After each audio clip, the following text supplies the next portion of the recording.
afternoon, and welcome to the Appellate Division First Department. Very nice to see everybody back in person again, even though we all have masks and we're farther away, but it's good to be back. It appears that we have over 7 hours of argument scheduled, so even though we love being in this beautiful courtroom, I don't want to be here all night long. So I just have to ask you all, please, I want to call the calendar to just tell us, to just let us know exactly how much time you need. Remember that we have had your briefs and the records and are familiar with the facts and the arguments.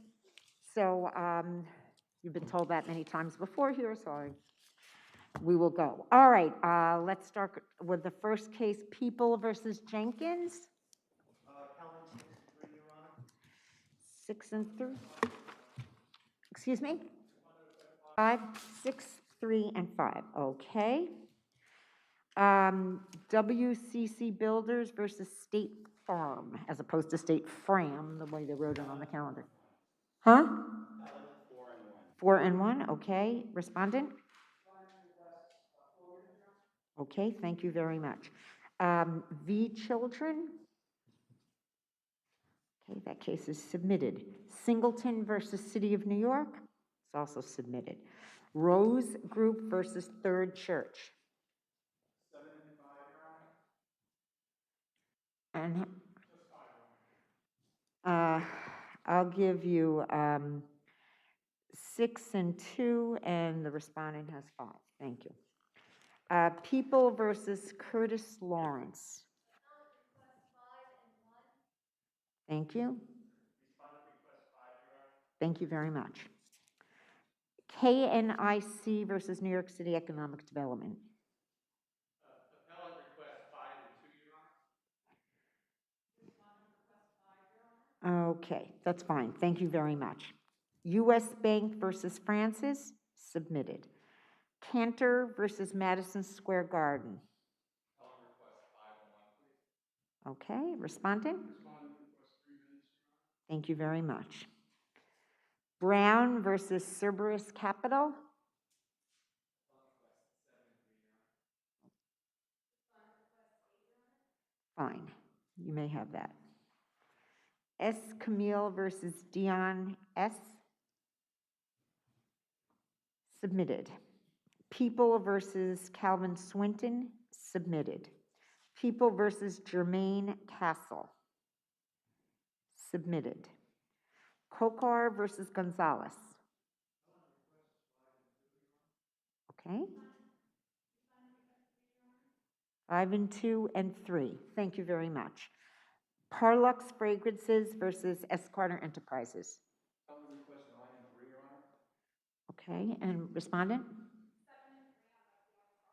3 on the Okay. How about 7 and 3 and 7 and 3? If we have additional questions, I assure you we will keep asking you. People versus Michael Grasso.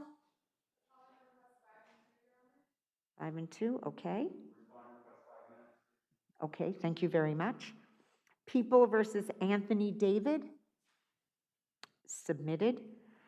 Medea versus Garcia. Is there an appellant? The appellant just walked in? Wow, talking about just making it the... How much time you want? Are you Medea versus Garcia?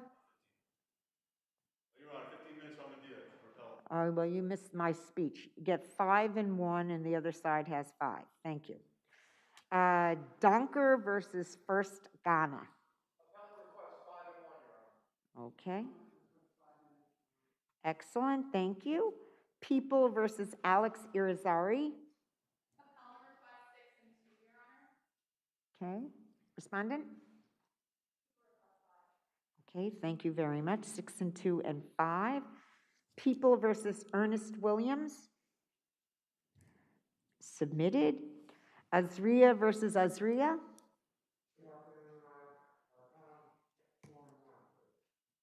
Okay. And respondent? Okay, 4 and 1 and 4. Thank you. And Teshabayeva versus Family Home Care. Sorry if I mispronounced it, but it is submitted. Okay, so that completes the call of the calendar, and we'll start with argument on the first case, please. People versus Devon Jenkins.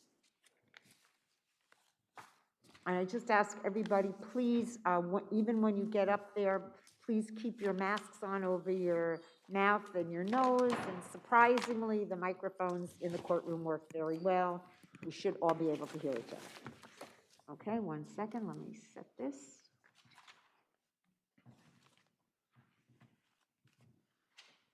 Okay, Counselor, you may begin. Okay.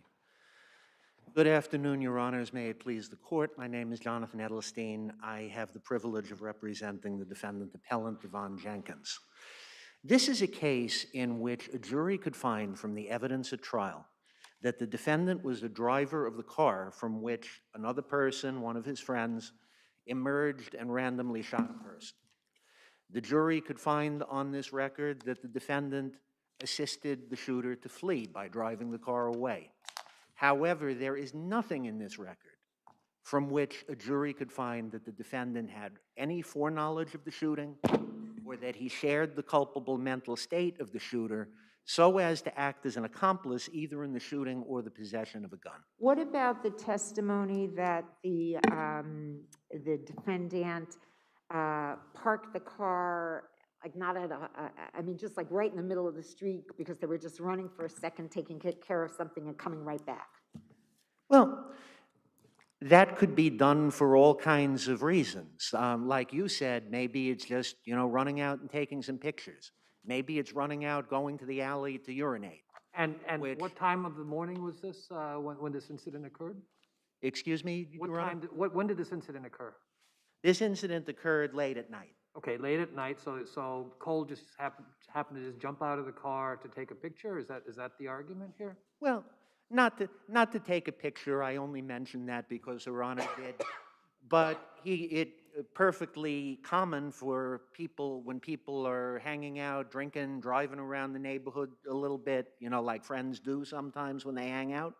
They might need to answer a call of nature. But perfectly common to pull over to the side of the road, not just stop shortly. Well, it depends on where they are. It depends on the urgency of the situation. I don't think we can take an equivocal gesture such as stopping short in the middle of the street and extrapolate from that the defendant somehow knew that Fabian Koch was going to jump out of the car and just shoot someone for no reason, when in their entire interaction up to that time, they're seen hanging out, they're going to stores, none of them is seen carrying a gun, they're not, acting as if anything is being planned, they're not buying anything that would indicate that a shooting is afoot. They're not, it's just normal interaction between friends. And they're driving around the neighborhood with friends. Counselor, can the defendant's conduct right after the shooting, could that maybe suggest that they shared an intent? Well, Your Honor, I think the LaBelle case, the Bruno case, and cases such as Shanklin all say that it cannot. That fleeing, or even as in LaBelle, aiding the shooter to dispose of the body after the fact, doesn't extrapolate back to foreknowledge. But what I'm referring to is conduct immediately after the shooting. Cole gets back in the car, they're driving slowly, undercover comes behind, speed up, et cetera, et cetera. Does that change the argument? Judge, it doesn't, because driving slowly is not indicative of anything. That could be because they don't want to attract attention, having just been involved in a shooting incident. That doesn't mean that the defendant knew that there was going to be a shooting incident in advance. When they find out they're being followed, or when he realizes he's being followed, he speeds up. That also is not an unusual thing. Maybe it's the police, maybe it's someone related to the person who was shot. That, again, innocent or guilty, a defendant driving a car would do that. What about the time discrepancy that the defendant had in his video as opposed to the video that actually shows where he was at 9 o'clock as opposed to 11?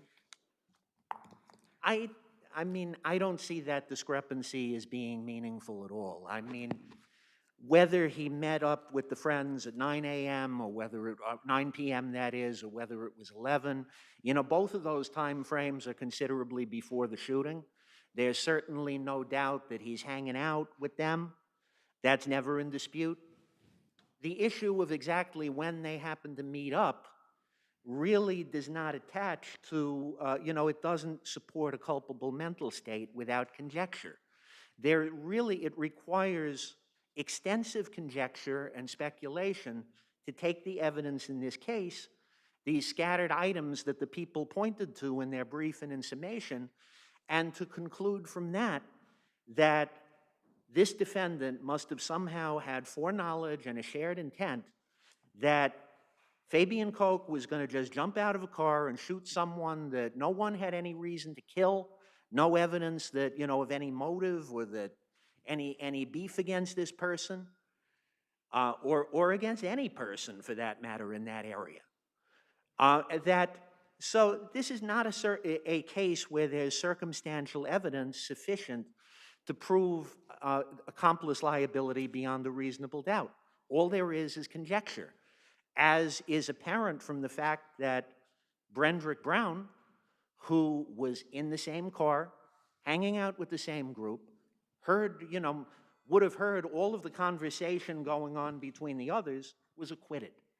Okay, you have 3 minutes you asked for in rebuttal, so why don't we hear from the people, and then you'll be able to speak again, okay? Thank you, Your Honor, I'll reserve. Thank you.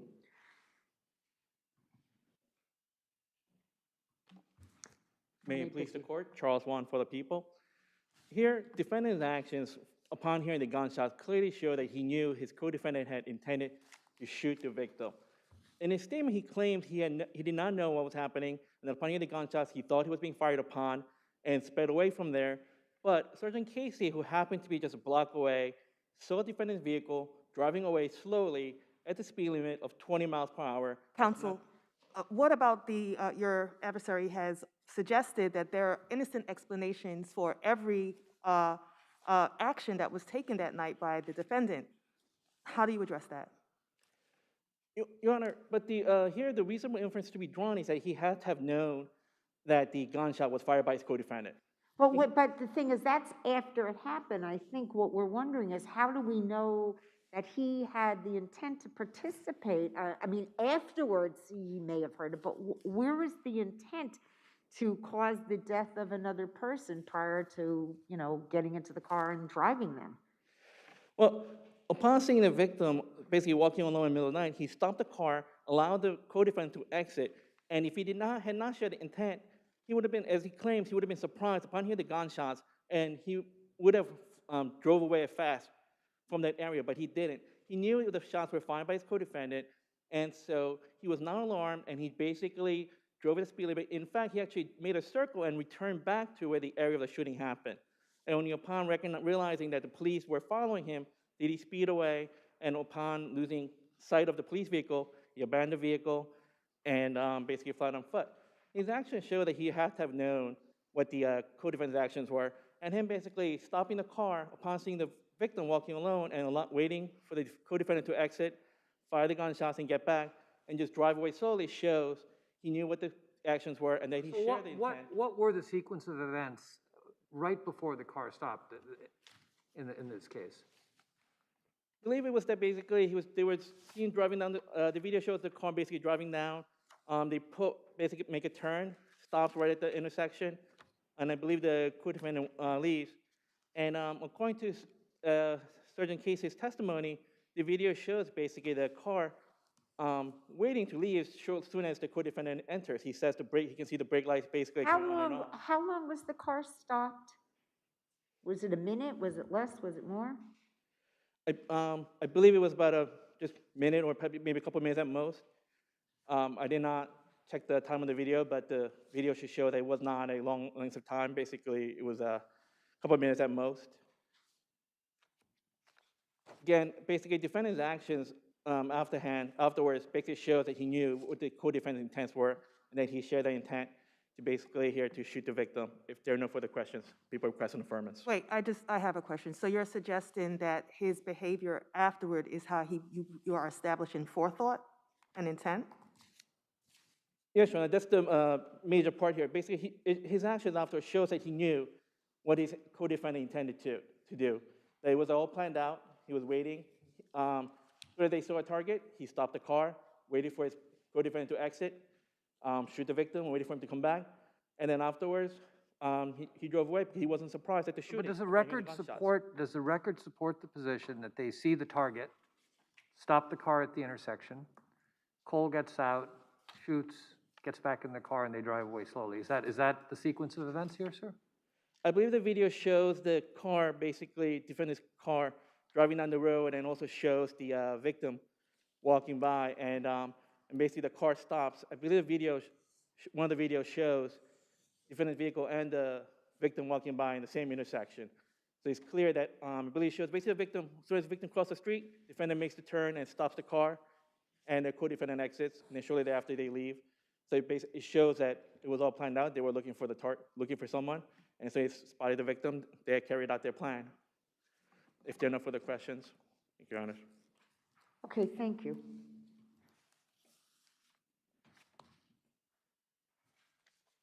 Your Honors, that was quite a string of conjecture my opposing counsel just spun. But address the point. Is counsel right in terms of sequencing of events?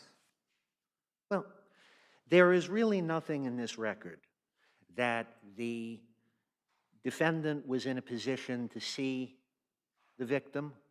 There is nothing in this record that shows that the defendant stopped the car motivated by the victim.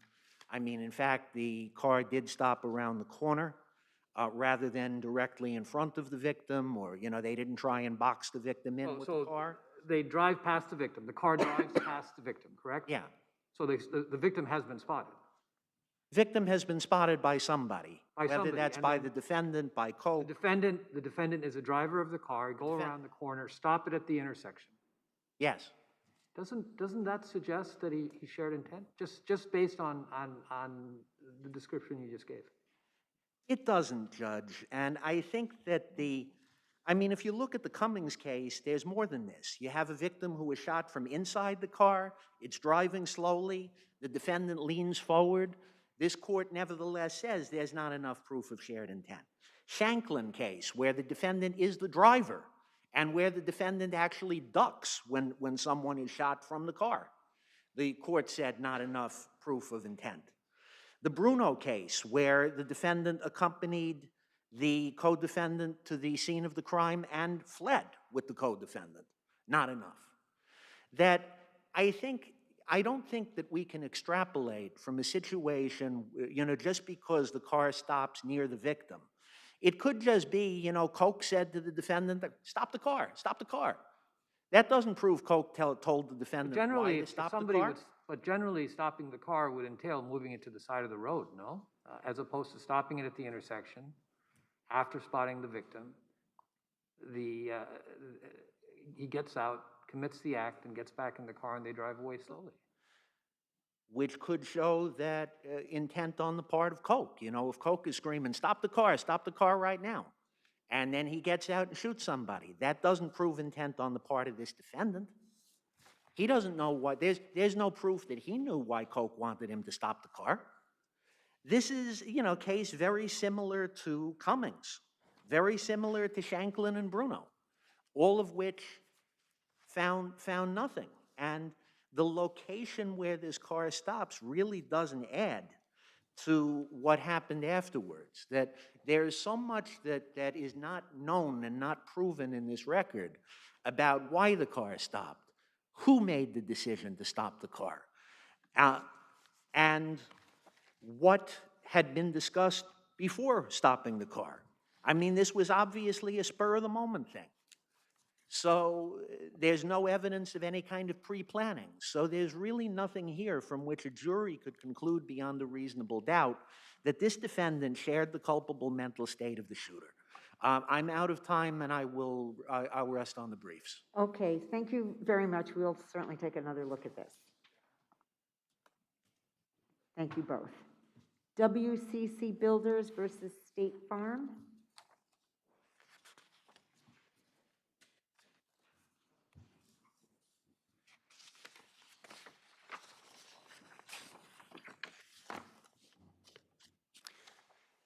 May it please the court, Joel Simon for the appellant. Your Honors, the lower court erred in its determination that WCC was not trying to relitigate an issue previously and successfully argued.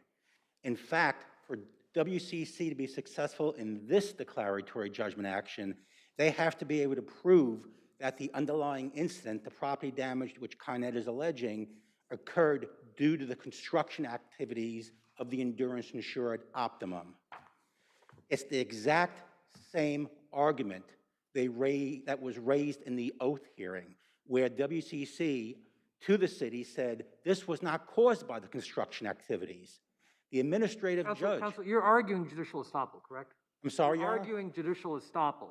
Yes, Your Honor. Okay, so how did WCC change its position regarding the cause of the water damage? Isn't its position the same as it was at the administrative hearing as it is now? No, Your Honor, because that may be their position through Con Ed in the underlying case, saying it's not due to us.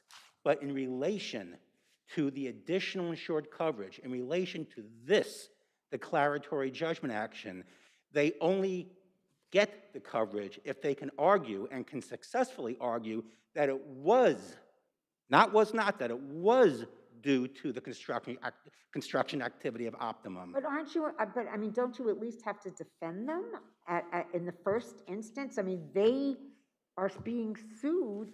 They are entitled to coverage. Why aren't you at least entitled at this point? Because, Your Honor, coverage does not just automatically happen. Coverage happens where the pleadings on the four corners create a scenario which coverage may exist. In the underlying case, Con Ed is not suing Optimum. Con Ed is not saying this has anything to do with Optimum. Con Ed is saying it's due to WCC and due to WCC's subcontractor, PISA, not Optimum. But counsel, it's you're only not, I'm sorry, counsel, you're not pushing that argument on appeal, right? Your sole argument here is judicial estoppel, correct? Well, that's raised, Your Honor, because I believe responded in their brief or in the underlying motion had said, gee, there's a duty to defend. And part of the argument in the underlying motion was there is no duty to defend because in the first instance, there's no claim in the underlying litigation that creates a duty to defend. Now, that does not mean that WCC may not get coverage in the long run.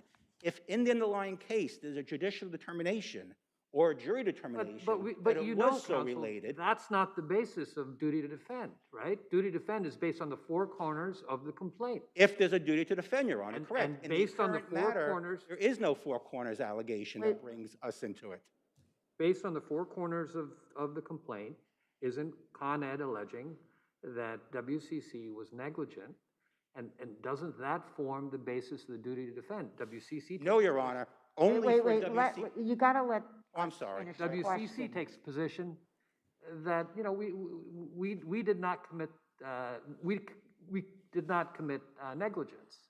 But based on the pleadings, it seems to me that you do have a duty to defend. Your Honor, respectfully, I believe the court is mixing coverage as if we were WCC's carrier versus the additional insured coverage. They only get the additional insured coverage if it's related to the work performed by our named insured, Optimum. But now. Not simply because But WCC. wait a second, but WCC brought a third-party claim against Optimum in the Con Correct. Ed case, and. That's their own allegation. That's not what's being alleged by Con Ed in claiming this is how this Yes, property but- damage occurred. But we know we need all the parties in there to figure out what happened, and there's. Well, Con Ed's saying it was PISA. Con Ed was saying it was PISA who's the State Farm insured, not Optimum, who was the endurance insured.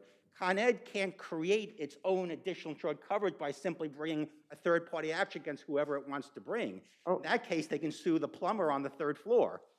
Okay, let's hear from the other side, and you'll have a minute to respond. Thank you. May it please the court, Timothy Delahunt for respondent WCC. If it pleases the court, I'd like to. So is the counsel correct that Con Ed is suing WCC in that underlying action and saying that it was caused by PISA and not their insured Optimum? Con Ed is suing WCC for damages that Con Ed alleges arise out of excavation. Right. It's undisputed that Optimum was the excavation subcontractor. That's the duty. But Optimum is not named as a defendant in that Con Ed action, is that correct? That's correct, and that's solely up to Con Ed. And so, of course, WCC, as the GC, impleted its subcontractors. Most importantly here, it's excavation subcontractor, Optimum. And I would respectfully disagree with counsel that the third-party action against Optimum is immaterial. This court has recognized that a third-party action can trigger the duty to defend. That point wasn't in the briefs, but I have it here. It's Allstate Demolition versus Scottsdale. It's 168 AD 3rd, 612. This court, 2019. I believe the same point has been made in subsequent decisions.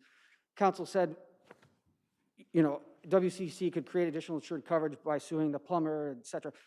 I don't know that the court's holding that decision would attach to a clearly frivolous third-party action.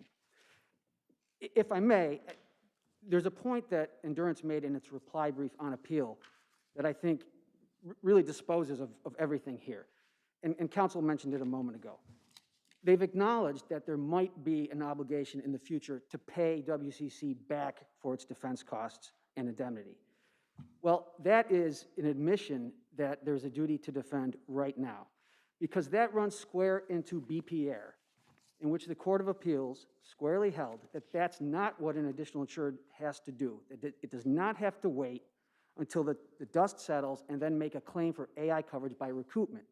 It is also entitled to the litigation insurance that all of the courts in New York have alluded to. I, in my brief, made the point that the record is sufficient to establish a duty to defend. We elected not to cross appeal because this was a motion to dismiss rather than a motion for summary judgment. I don't want to displease the court by asking for relief that I did not cross appeal for. Good idea. Yes, but I have to say that that point, given the sequence of briefing and the arguments today, stands out all the more. Any further questions? Okay, thank you. Thank you. Your Honor, very, very briefly, I refer the court to the record, page 31, which is the Con Edison complaint, and I request, I'm sure you already have, but you'll note that Con Ed is alleging that this was caused by WCC's insured PISA. Secondly, the Allstate demolition case, which I am familiar with, dealt with a scenario where the court found that because of the overall facts, it was clear that it was due to that third party's involvement. That's not the case here, Your Honors, as the overall facts based upon the pleadings is that it was PISA, not Optimum, which is and it's only Con Ed throwing that in. And finally, Your Honor. Wait, yeah, go ahead. Counsel has a question. My colleague has a question. Was Optimum the excavation subcontractor? Yes. Okay. Yes. But that's not the claim. If you read Con Ed's complaint, that's not the claim. Also, we're dealt with the framework of this declaratory judgment. They have brought a declaratory judgment. To be successful, they have to argue that it was due to the construction work. Judicial estoppel prevents that. Okay. And it's an inconsistency, but inconsistencies are permitted. Thank you. Okay, thank you both very much. The next case for argument is Rose Group versus Third Church.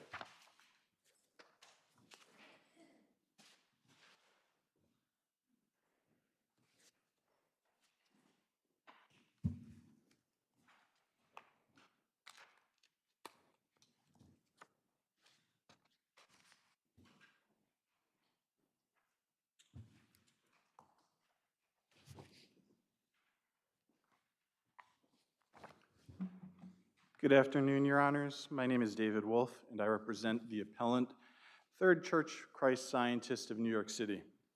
This appeal involves a simple matter of contract interpretation.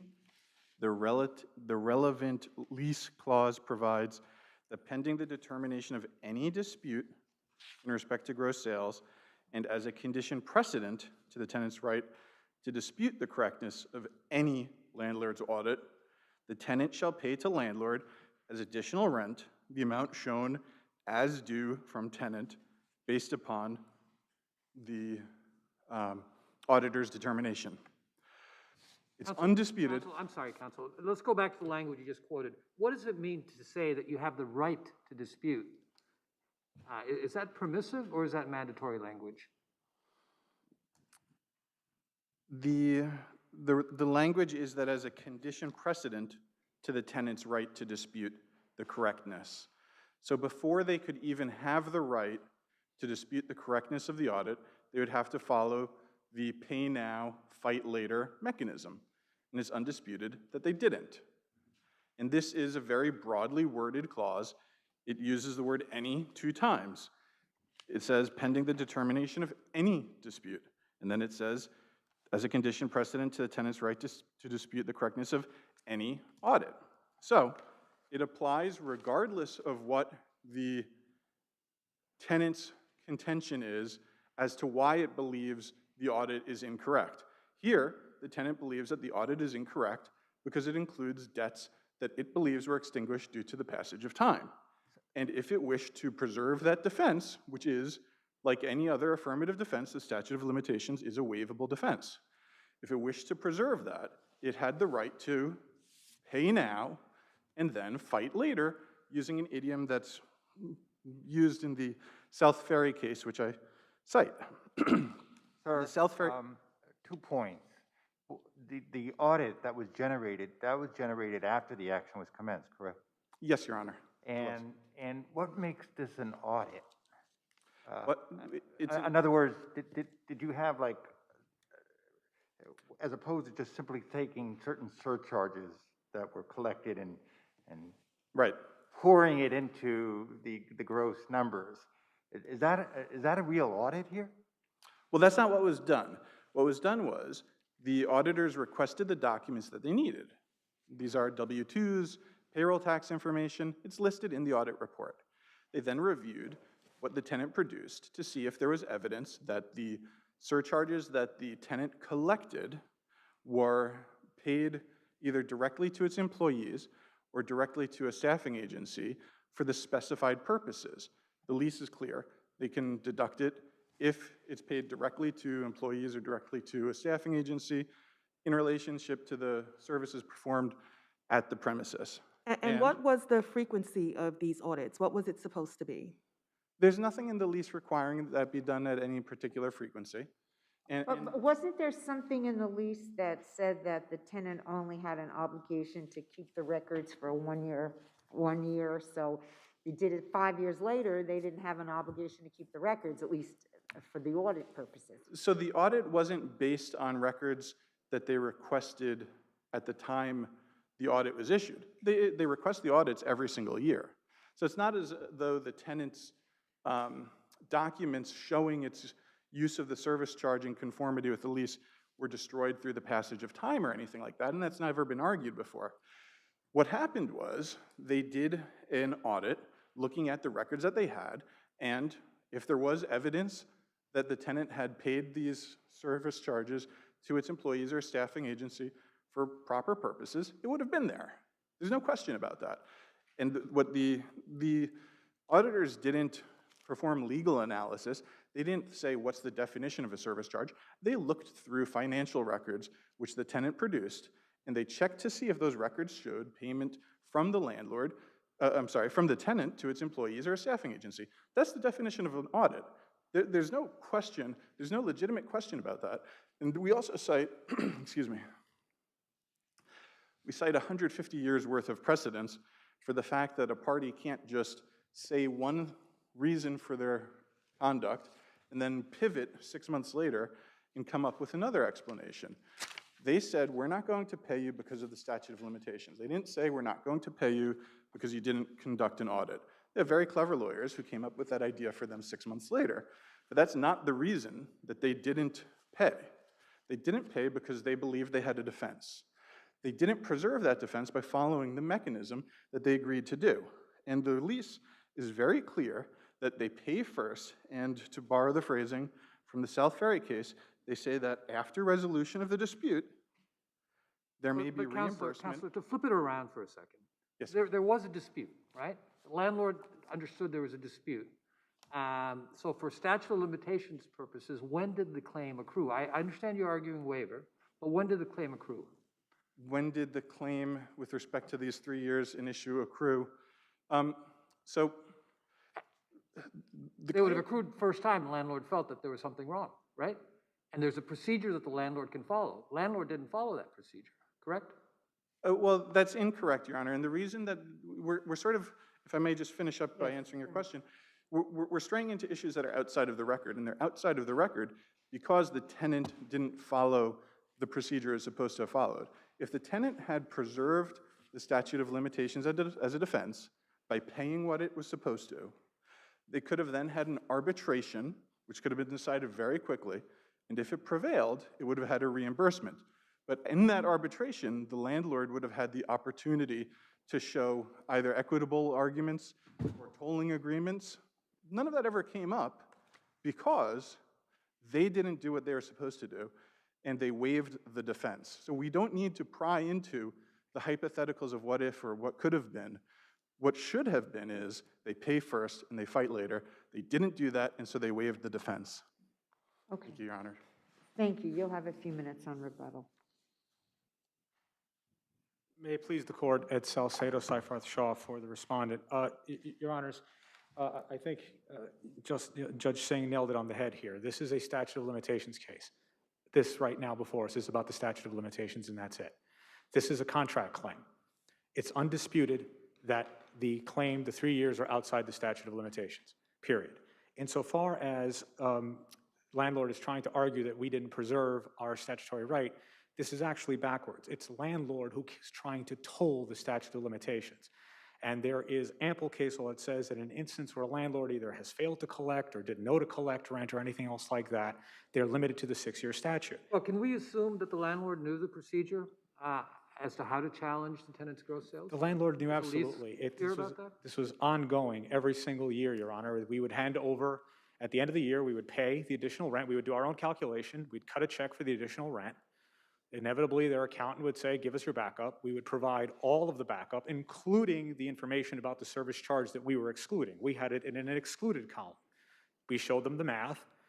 Then nothing happened. We got requests for other documents that we thought were unrelated, but as far as the calculations that were used to determine the amount that was in that 2019 demand, they had that information for over a decade. Year after year, they would get our information, and then what happened in April of 2019, which was after the action was commenced and after we placed at issue the question of whether or not it's proper to have that service charge included as opposed to excluded, and that was in the litigation, and they joined issue, and we were fighting about that already.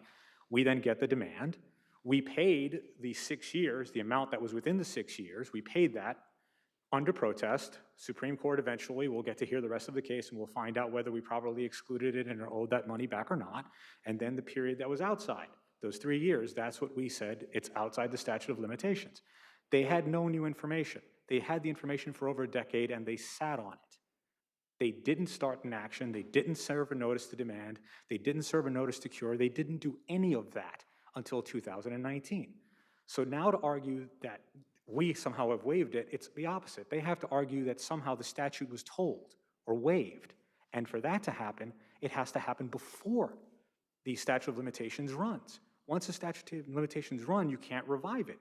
And as we cite Westminster versus Cass, which cites a whole bunch of case law before, the landlord cannot prolong the statute of limitations by its delay in servicing a notice to cure.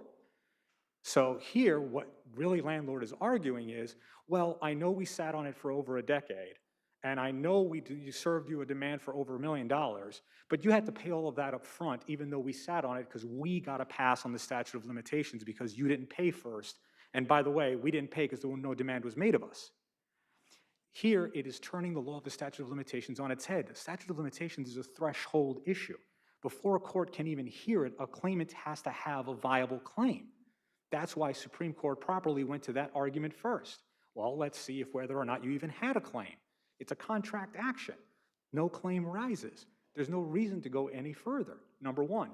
Number two, the procedure is not as clear as they're trying to claim. In fact, the language speaks to, and it's section 3.5G, sub 3 of the lease, it's pending determination of any dispute in respect to gross sales and a condition precedent to tenants' right to dispute the correctness of any landlord's audit. It's a condition precedent to us challenging the correctness of the audit. It is undisputed we don't dispute the correctness of the audit. First of all, it's not an audit, but let's say it is. We don't dispute the correctness of it. That's arithmetic. And the fact that this is an arithmetical provision is proven by the fact that the arbitration would be heard by a CPA. It's about math. We're not arguing the math. We're arguing you don't have a right to it because it's beyond the statute of limitations. It's too old. It's stale. You don't have a base right to even seek that amount, whether it's correct or not. So it's not the math we dispute with. It's the fact that this is beyond the statutory period. And they do not cite to a single case that stands for the proposition that you are allowed to ignore the statute of limitations or that a pay-to-fight provision creates an automatic tolling of the statute of limitations. Here, what landlord is suggesting is that because there's a pay-to-fight provision, pay first, fight later provision, number one. Number two, we have claims that are undisputedly beyond the statute of limitations, that pay-to-play then creates a post hoc tolling of the statute of limitations.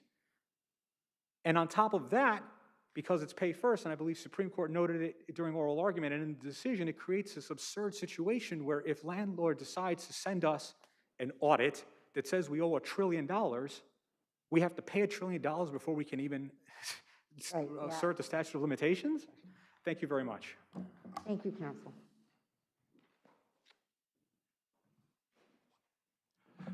The tenant's argument puts the cart before the horse here, because it's not as though there's an inherent, unwaivable defense that they have, or that the audit was inherently flawed. They had an argument for why they believed it was incorrect, because it included debts that they believed had been extinguished due to the passage of time. They didn't preserve that. That's a very simple matter of lease interpretation, and it's not an absurd result at all that we're seeking here.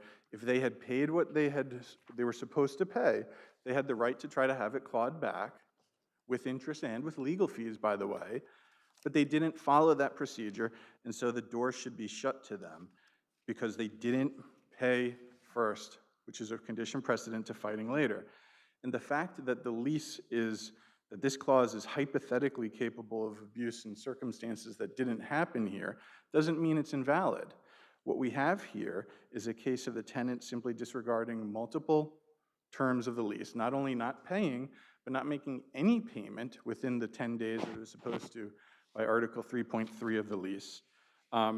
If it believed that it was an absurd outcome or an extortionate ploy by the church, which is its landlord, it had the ability to go into court and seek a staying and tolling of the 10 days that it had to pay. It didn't do that. It sat on its hands, and it waited 13 days before paying a portion of what was found to be due, when the lease says that they must pay in full without any offsets or deductions whatsoever. My question is, isn't this case and this determination by the motion court was based upon an application to get money out of escrow? Wasn't that what was before the court? Yes, so procedurally what happened is the landlord sent its audit report. The tenant sat on its hands for the 10 days that it had. Thereafter, it made a partial payment. The landlord served a notice to cure. As in response to the notice to cure, the tenant paid the $700,000, I'm approximating, that it wrongfully withheld. It put it into escrow, and then there were competing summary judgment motions as to what to do with that sum that was wrongfully withheld. And again, And the court made its determination based on statute of limitation issue, correct? the court made its that's correct, and it didn't make its determination based on, and where it erred in our, is in disregarding 3.5G little 3, which required them to pay first in order to preserve the statute of limitations as a defense, where it's undisputed they didn't preserve that defense. They Okay. disregarded the lease. All right, we'll take a further look at this. Thank you both very much. Thank you. The next case for argument is People versus Curtis Lawrence.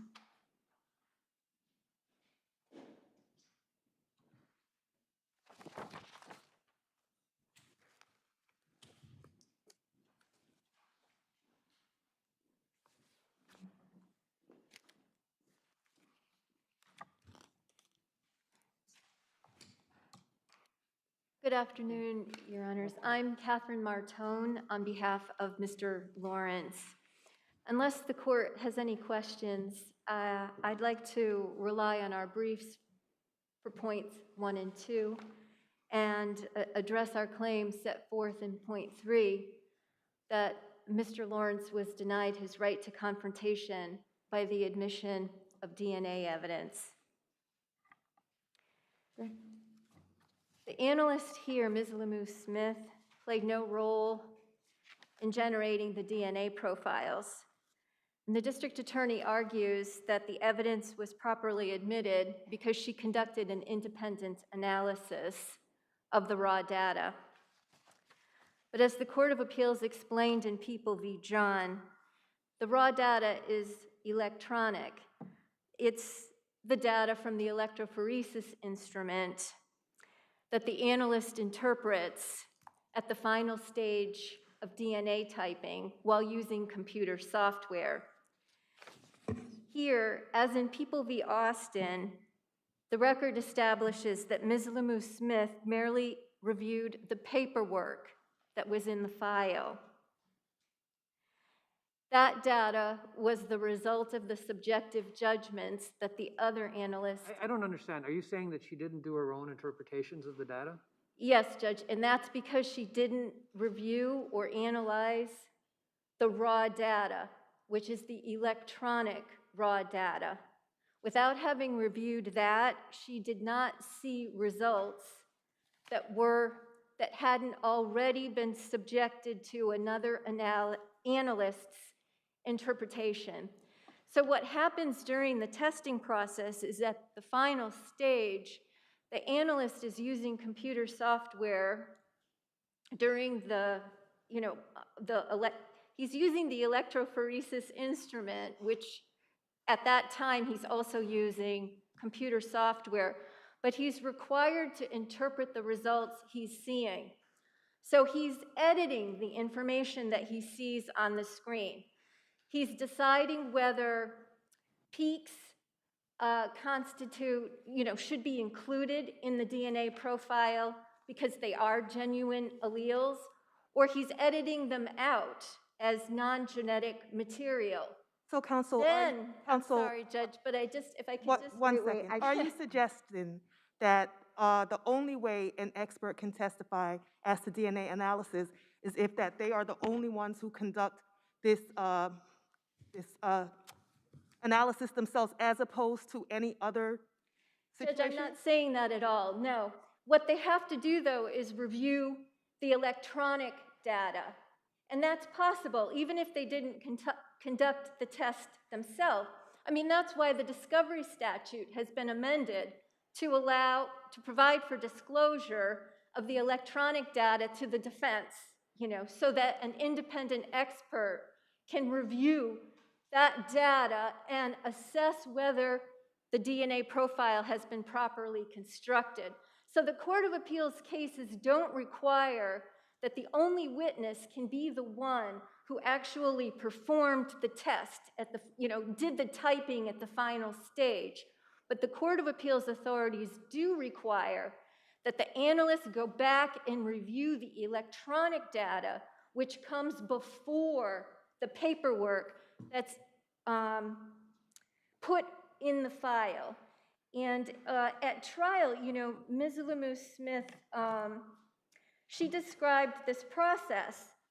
And at page 384 of the transcript, she says, this is at line 2, so after the analyst has done their interpretation And that's the problem, see? She has to be the one who does that interpretation. She has to see the data that would allow her to do that. She says, after the analyst has done their interpretation, written the report, filled out the sheet, the file is submitted for review. And then what that means, this is down at line 9, I go through the file to make sure the testing was done properly. She's seeing the paperwork that is the result of the other analyst's judgments that were made about what he was seeing during the final testing. That data is stored, and the discovery statute now requires that it be turned over to the defense in every case. So she can look at it. She doesn't have to do the testing herself, but it's clear from this record that she did not. And because she didn't, the admission of this DNA evidence violated Mr. Lawrence's right to confrontation. All right, why don't we let... I will sit down. We'll yes. hear from the people, and you'll have him, Yes. in a moment for rebuttal. Thank you.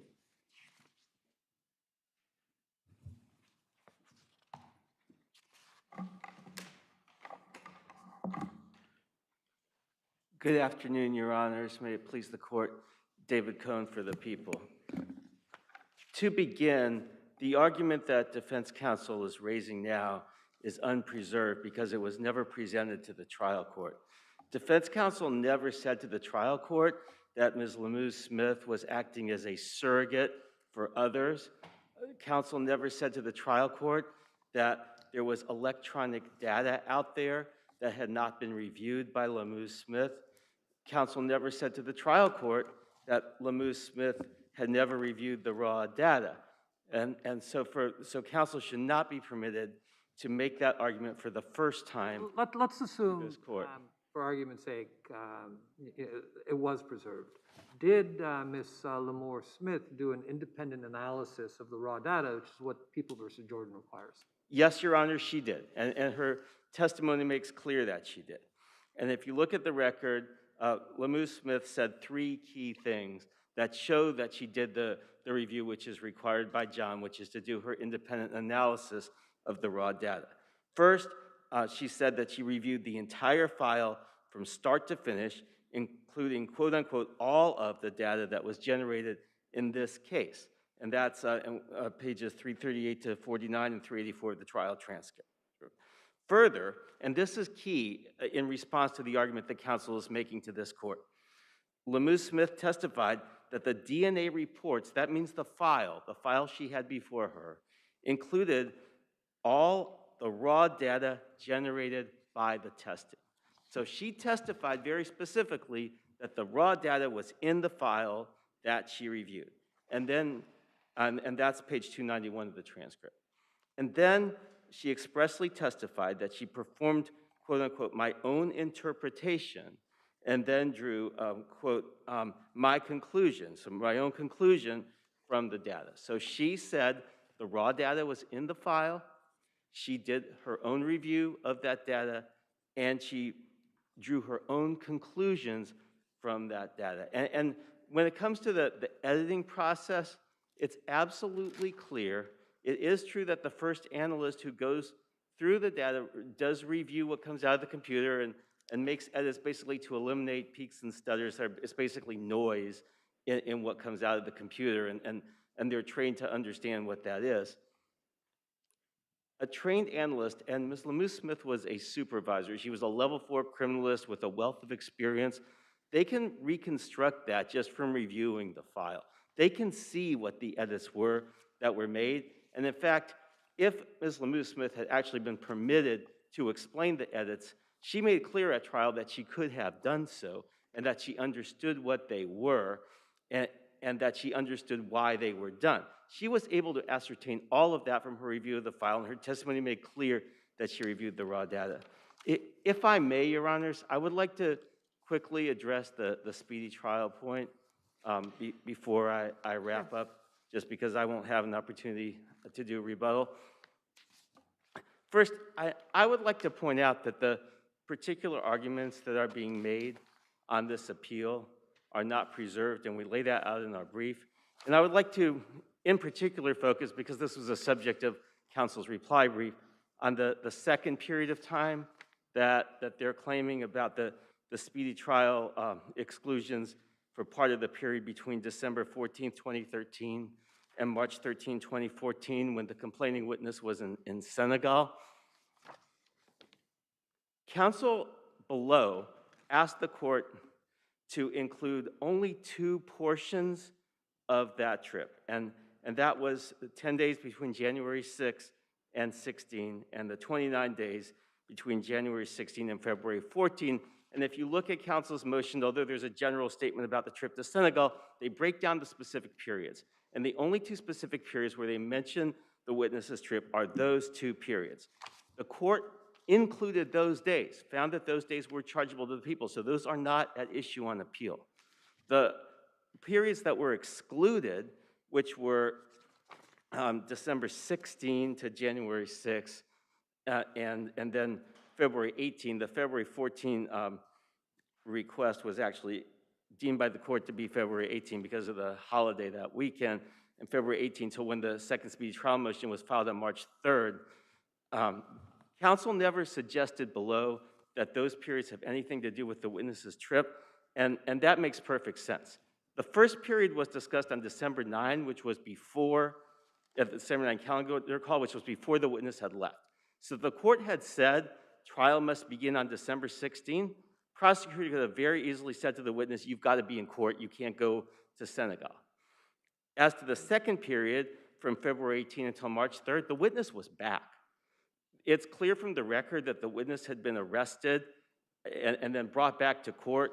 There was a new case brought against the witness on January 30th.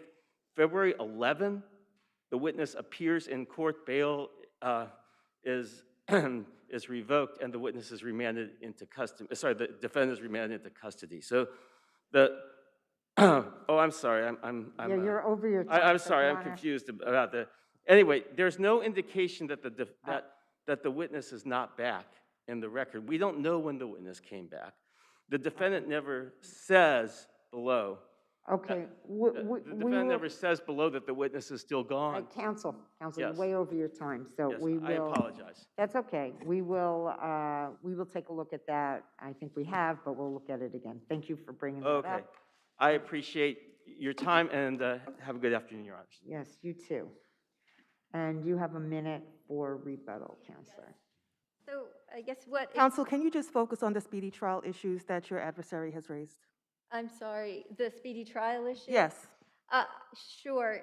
The problem with what happened in this case is that the prosecutor repeatedly stood up on the case and asked for short adjournments during the period that he knew his complaining witness was absent in another country for 3 months. So for example, on December 9, knowing for a full month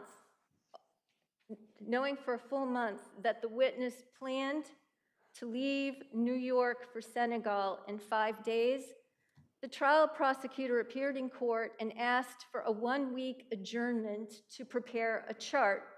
Of course, the trial could not go forward without this witness. The witness was his only identifying witness in the case. And so the case was repeatedly adjourned during that period, unbeknownst to either the court or trial counsel, that the witness was in another country. So the fact that the court excluded time during the calendar calls for court congestion, or that counsel participated in trying to set a convenient date, doesn't change the fact that on the motion, it was established that the prosecution's witness was absent for 3 months, and the prosecutor made no effort to secure his attendance. The trial couldn't go forward without him, and under well-settled Court of Appeals authorities, the entire time is chargeable, or should have been included, to the prosecution. And finally, as to the Confrontation Clause claim, it seems to be coming down to whether raw data is in the paper file or it's not.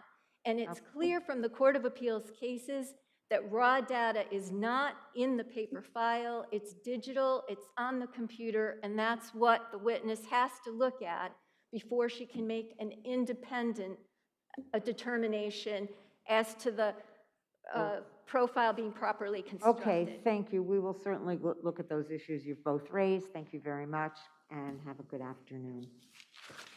The next case for argument is KNIC versus New York City Economic Development Corporation.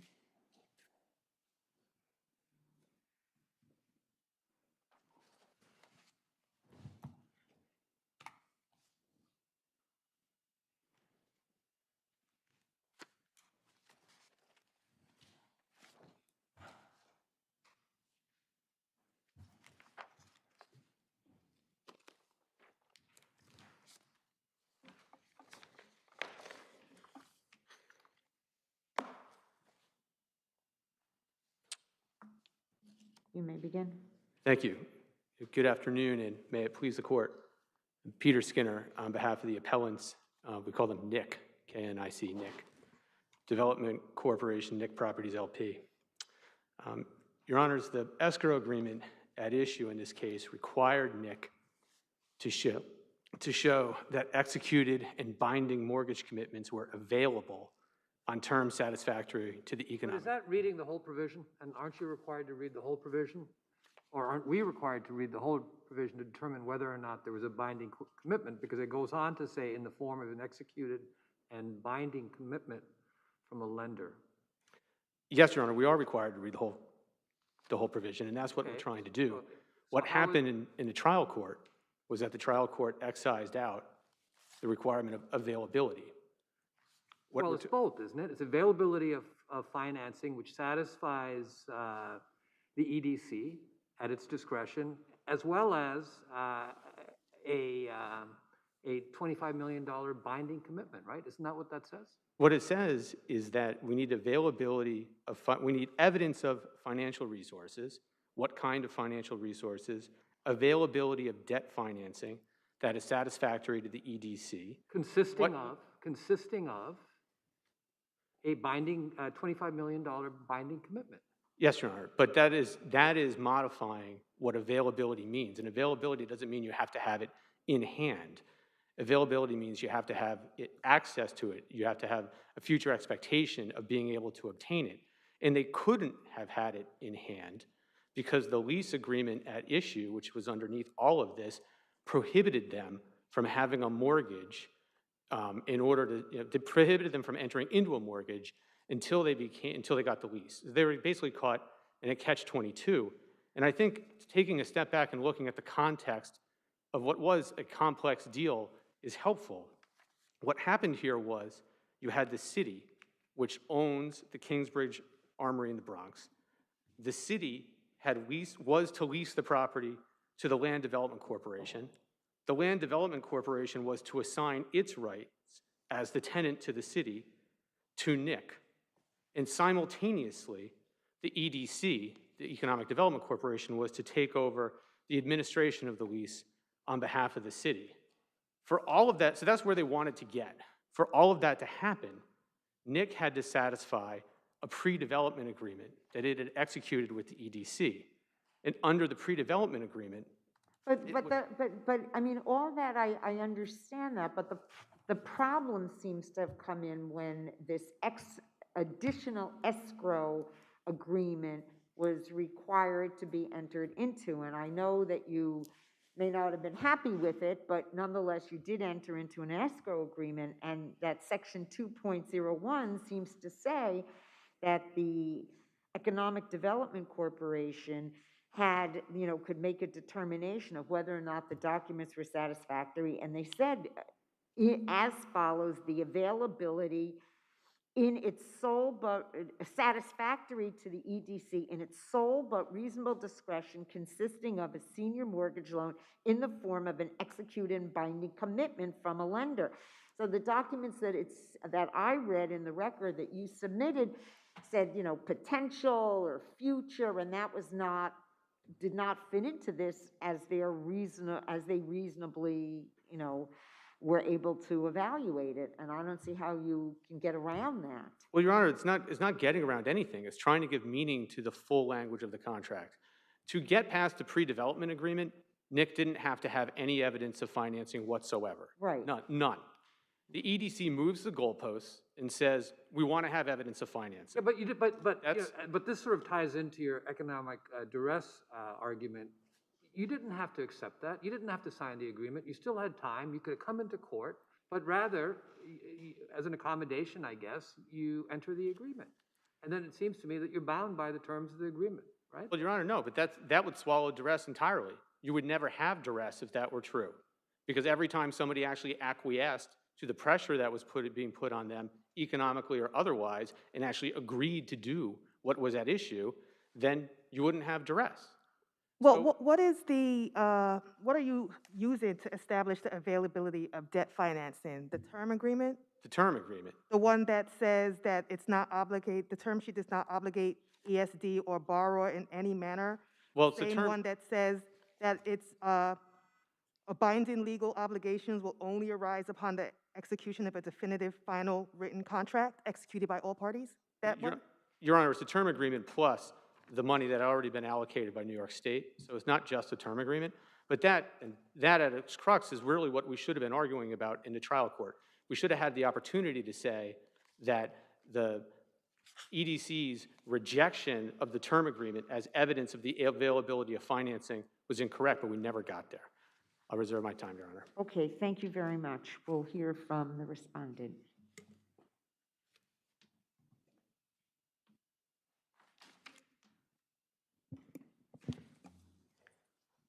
Good afternoon, Your Honors. May it please the Court. Susan Paulson on behalf of the New York City Economic Development Corporation. Your Honors, as this Court appears to understand, what the escrow agreement required were binding commitments from the lender. But you do, counsel is right, it does say the availability of debt financing, so you have to meet both. So are those terms mutually inconsistent, or is there a way of reading the contract for consistency? Yes, Your Honor, there's a way of reading the contract with consistency. Availability, if you look at the cases that the plaintiffs cite, where they say availability can only mean future availability or potential availability. In fact, all of those cases discuss that availability can mean potential or actual, depending upon the context. In the context of the cases that the plaintiffs chose to cite, in the context of a particular real estate contract where the contract of sale recognized that the financing was insecure, it meant potential. In this context, where the escrow agreement in 3 subsections is talking about the availability of executed and binding commitments from a lender in A1, in X, additional binding commitments, in Y, executed binding loan agreements, it's clear that availability in the context of this agreement means actual availability. Otherwise, that language that is repeated throughout the agreement about binding commitments would have no effect. It's clear here, and although the plaintiff disagrees with EDC's concerns about the concerns that motivated their entering into this escrow agreement and felt that the concerns were misplaced about the adequacy of the ability of NIC to obtain financing, they understood that that's what motivated the agreement, was that EDC wanted to assure them, have an assurance that the financing was secured. In NIC's own complaint, if you look at paragraph 72, 83, 87, they acknowledge that they understood that EDC wanted financing secured. They think this was improper and unnecessary, but it's clear that the parties understood that that's what the agreement was for. It would make no sense for EDC to put the lease in their escrow for a future expectation of the ability to obtain financing. The pre-development agreement already had that. It didn't add any protection, and what they were seeking was additional protection. Now, the escrow agreement does not create a catch-22. It does not require an executed loan or an executed mortgage. What it requires is an executed and binding commitment from a lender. So they may or may not be able to get an executed mortgage at this point, but that's not what's required. What's required is an executed and binding commitment from a lender. And it is clear that the commitment from the lender that they submitted to EDC is not a binding commitment by its terms, as Your Honor has recognized. What about the economic duress point? This was a unique development project. It was a singular opportunity. The plaintiff had to work with, the developer had to work with the various governmental entities. and that this escrow agreement was, so to speak, shoved down their throat? Sure, Your Honor, there was no duress here. First of all, there's no breach. I mean, the pre-development agreement allowed them to modify the terms in writing, which they did so, and there's no breach of the escrow agreement because they didn't satisfy the financing. But there certainly was no economic duress here. They went to court on other matters throughout these proceedings. They could have not entered the escrow agreement. They could have signed the escrow agreement and immediately sued. They didn't immediately sue. They tried to continue to put together the financing to satisfy the escrow agreement to go forward with the development. Ultimately, the plaintiffs are asking the city to enter a 99-year lease for $1 a year on a massive development deal on what they just described here as court is the future expectation of an ability to obtain financing. This is plainly exactly what the city was seeking to avoid here. The city had concerns about their ability to secure the financing, whether the concerns were well-founded or misplaced. It motivated the escrow agreement. All parties understood they entered into that the escrow agreement repeatedly sought the availability of executed and binding commitments from a lender. And what the plaintiffs are asking us to is to read out of the agreement the binding commitments language, because all we need is this potential of future availability. In response to their point that they satisfied the term agreement and had money allocated, the money that was allocated was, first of all, only 11% of the $158 million. There was $30 million that the Empire State Development Fund had initially approved, but the second level of approval was only for $15 million. They fell far short, even if it had been a binding commitment, fell far short of the requirement of the escrow agreement, and the Supreme Court properly dismissed. Thank you very much. Thank you.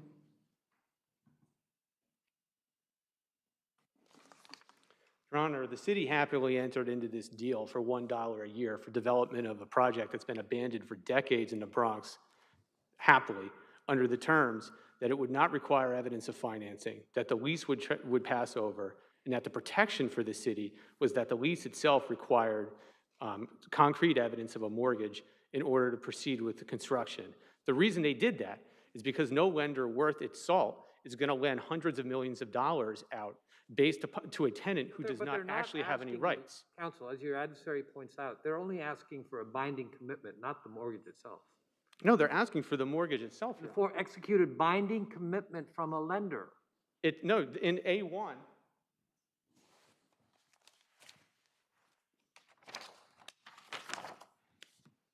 got too many pieces of paper, Your Honor.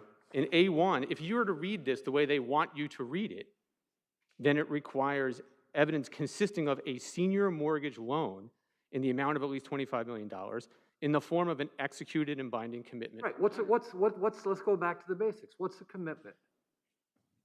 A commitment in the form of a senior mortgage loan would be an actual executed mortgage. Really? It wouldn't be just a commitment from a lender saying that they would be committed to.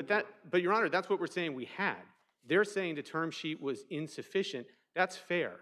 That's an issue of factual dispute for the trial court to determine, and we should have been arguing about that down below.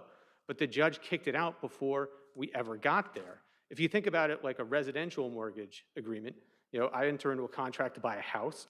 Before that, I've got pre-approval of my mortgage. That's a commitment. Afterwards, where I actually have contractual rights to the home, they give me the actual mortgage. That's essentially what was happening here. They were saying, you go out and you get the lease, and then we'll give you the mortgage, and you have to satisfy that you have the mortgage before you begin construction.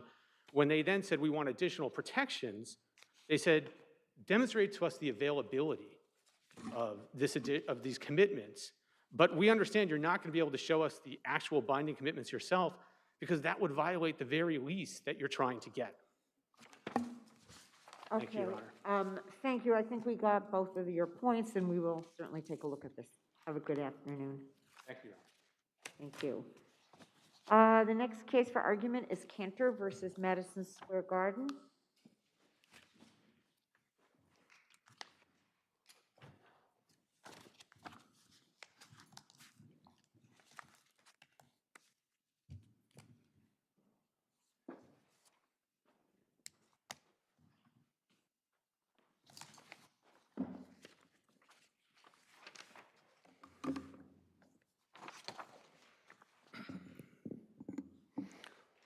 You may proceed.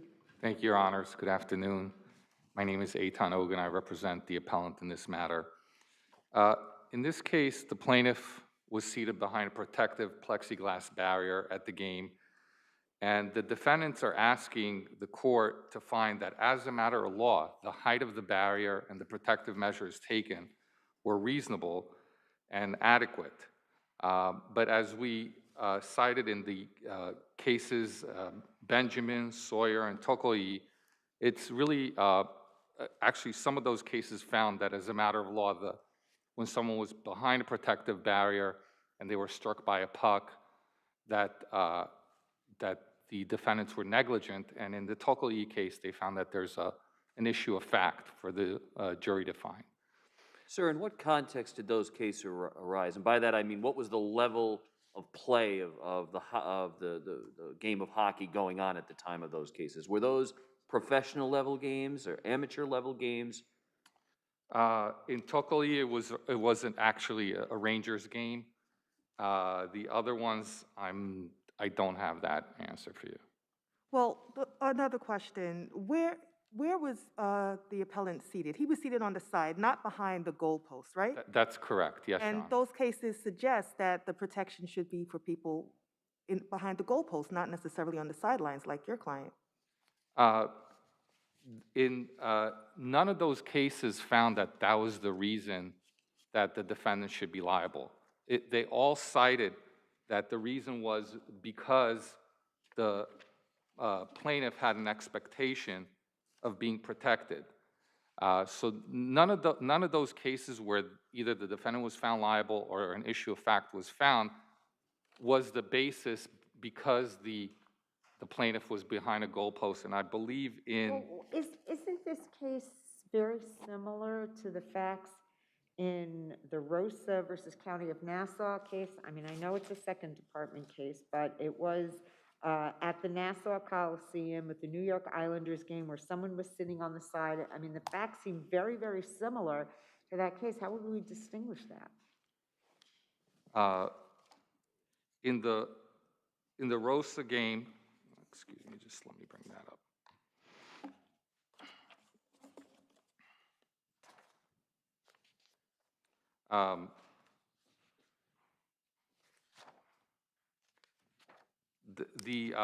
In the Rosa game, I don't believe the plaintiff was behind a protected level.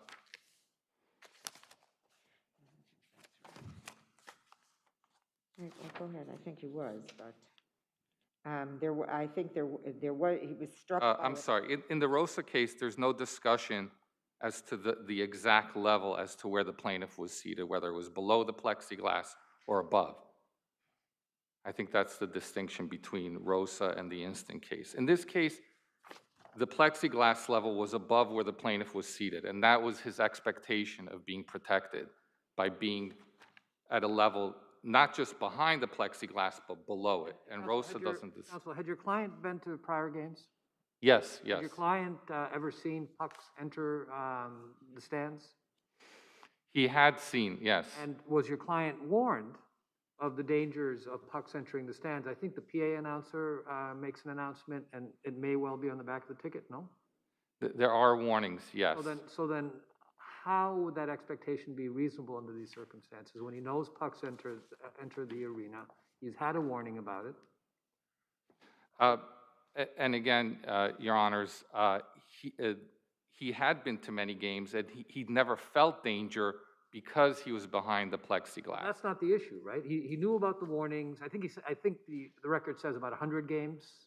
Yes, what he had yes. been to. So very experienced fan. He was, yes.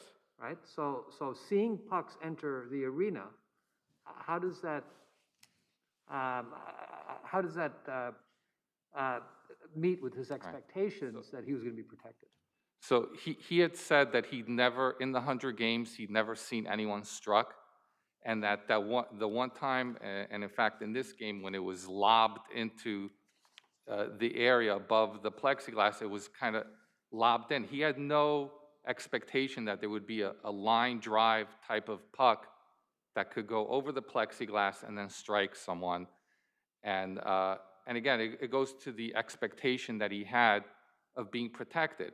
And it's a matter, we submit that it's a matter for the jury to decide whether those protections were adequate, whether the height of the plexiglass was adequate, and the fact finder should be the decider. Okay, you'll have a moment for rebuttal. Let's hear from the respondent, please.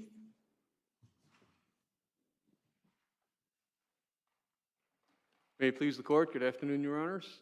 Larry Lum on behalf of defendant, respondent, Madison Square Garden. So, Your Honors, it's well-settled law in the state of New York that there's a limited duty that applies here, even in the hockey context. Your Honor cited the Rosa case, which is Nassau Coliseum. There are two Madison Square Garden cases, the Shelton and the Stern case. Shelton was the first department case over 20 years ago, where Ms. Shelton was on the side and she was hit by a puck, and the court held that the protective glass that was in place was adequate and met the limited duty that's been laid down from the traditional baseball rule. There's nothing in this record on these facts, Your Honors, that would make this case distinguishable from Shelton, Stern, Rosa, and going back to Akins, the Court of Appeals case that laid down the limited duty standard. Sir, did you adduce any evidence in support of your motion suggesting or demonstrating that the plexiglass on the sideboards conformed with NHL standards? Yes, Your Honor. We did submitted an expert affidavit from an engineer that indicated that the NHL standards were either exceeded or met. The NHL required boards along the ice between 40 inches to 48 inches. The Garden had boards at 43 inches. The NHL required 6 feet of glass around the glass at Madison Square Garden. The NHL required 5 feet of glass, and Madison Square Garden had 6 feet. And the engineer also identified data and statistics that said that the area in most danger that needed protection was behind the goals, which, by the way, the cases of Sawyer, Benjamin, and Tokley, which Mr. Aiken identified, involve spectators behind the glass. And the only one that was an NHL game was Tokley, where the record reflected there was no issue regarding warnings. There was nothing in the record regarding her being warned. She was a novice to NHL games. This is a completely different record. This plaintiff, in fact, just moments before, during the same game, had reached up and grabbed the puck for a souvenir. So from that perspective, Your Honor, this case is on all fours with all of the well-settled precedent, and it should have been dismissed as a matter of law. Thank you. Thank you. Unless there's other questions from the court, I waive my time for rebuttal. Okay, thank you very much. Have a good afternoon. We'll take a look at it. Okay, the next case for argument is Brown versus Cerberus Capital. Your Honor, before we approach Brandon Fierro on behalf of defendants and respondents, I have the pleasure of introducing my colleague Sheila Siddiqui, who's been permitted to appear on each, and with Your Honor's indulgence, will be arguing the appeal for us. Certainly. Thank you very much. Welcome to our court. Okay.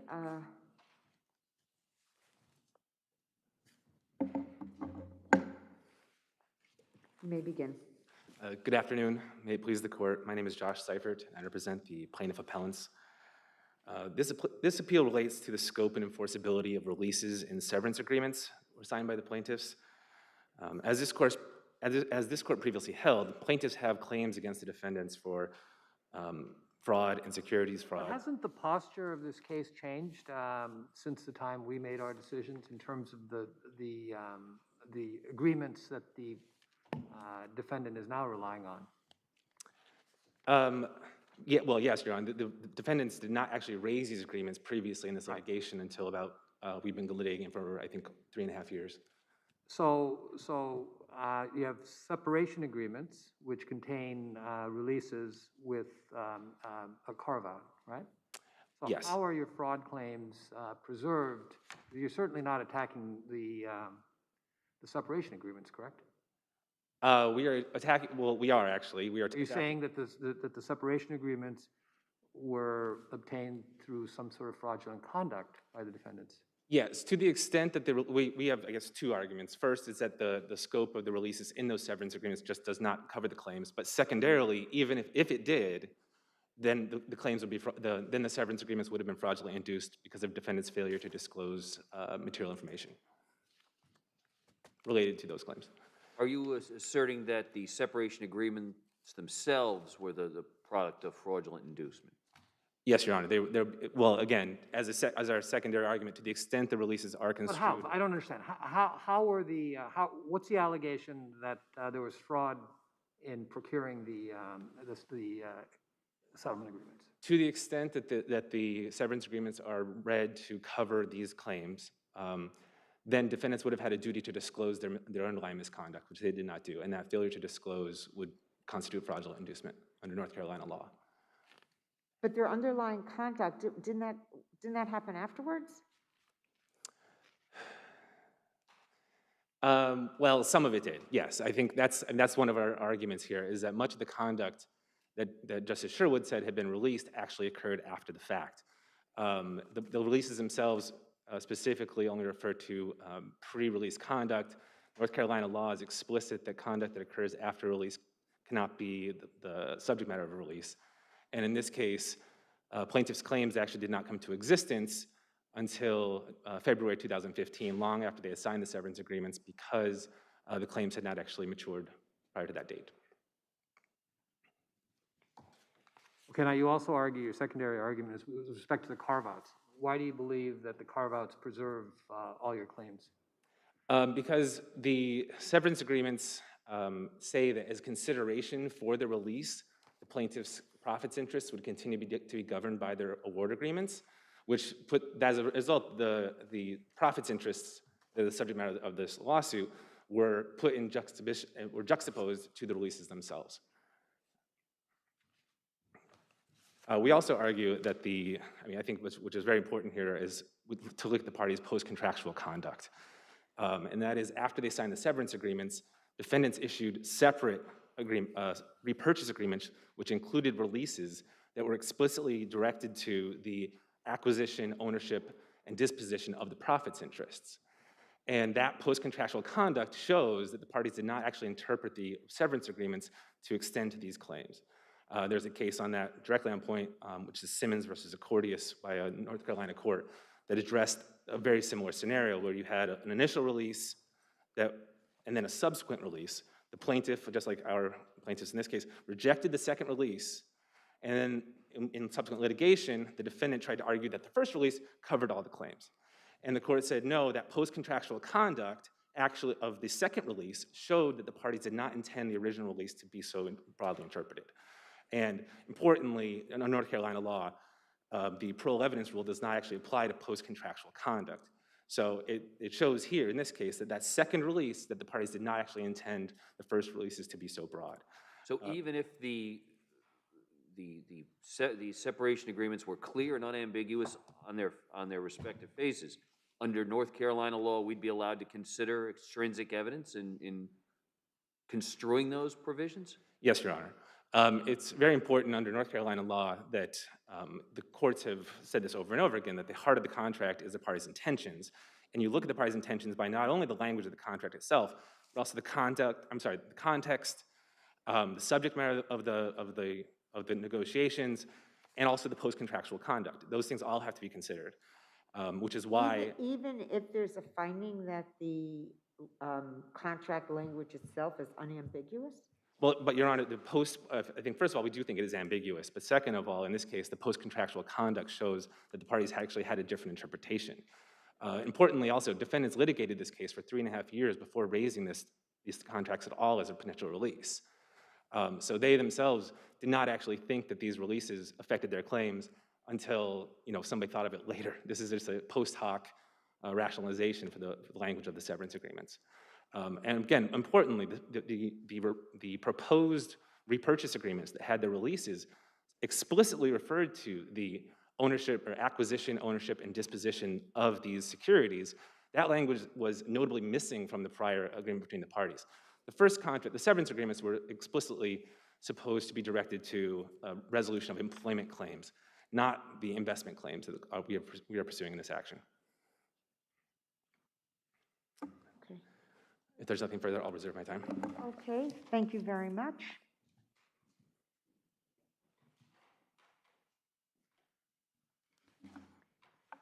Okay, good afternoon. Good afternoon, and may it please the court, Sheila Siddiqui of Rolnick Kramer Siddiqui for the respondents. There are two critical context issues that I want to be clear about right from the start. Number one, appellants are not investors in Covis or its affiliates.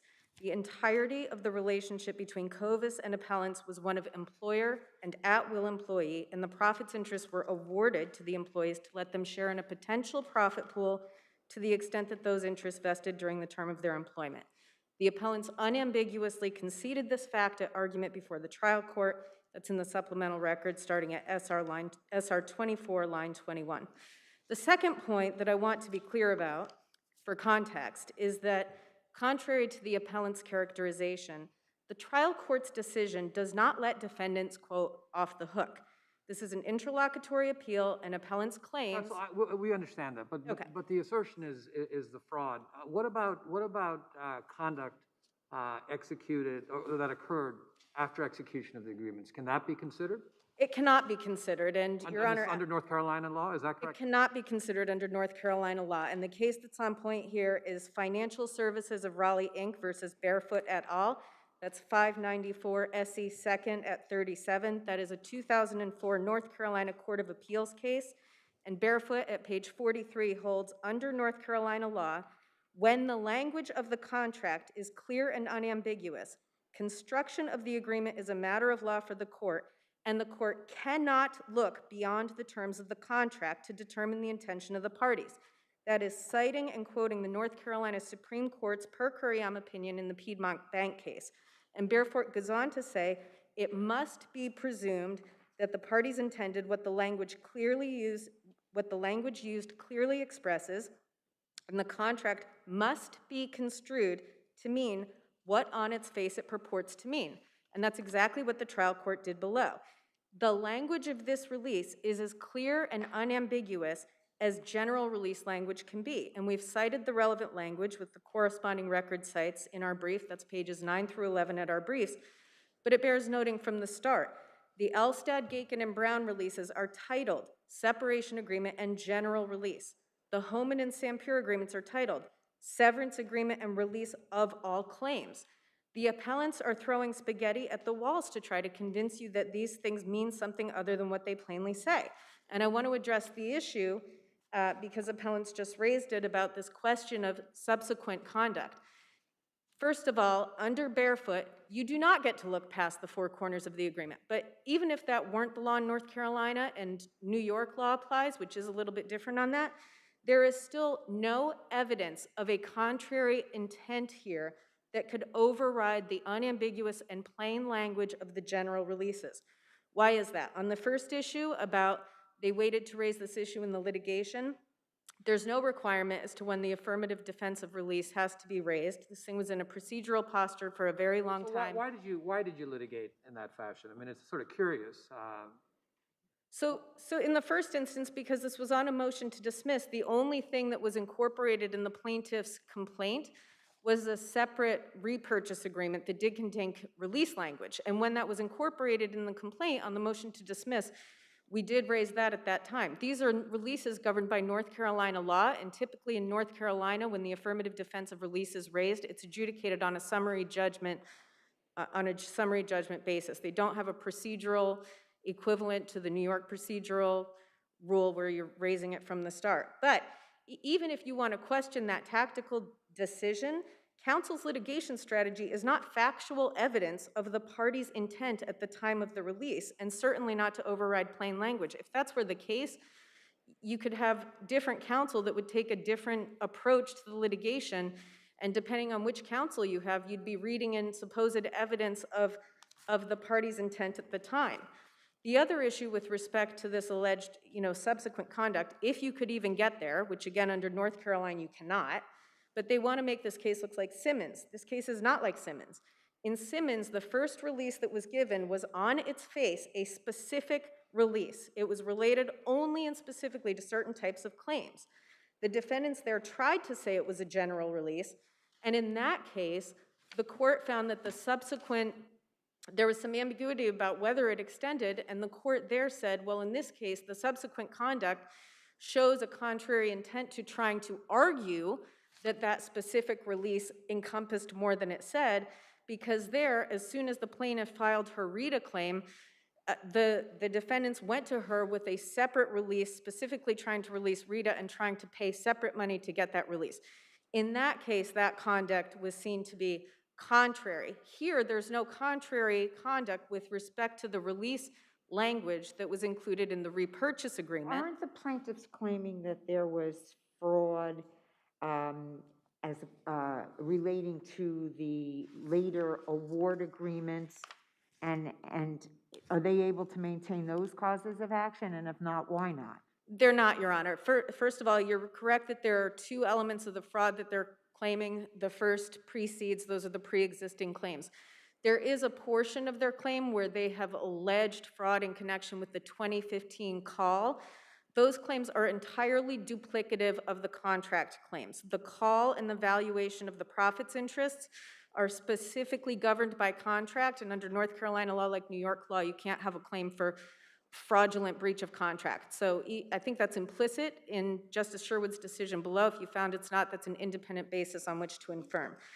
With 2 minutes left, I do just want to touch briefly on the argument about why why the general releases here are not void as to the securities claims.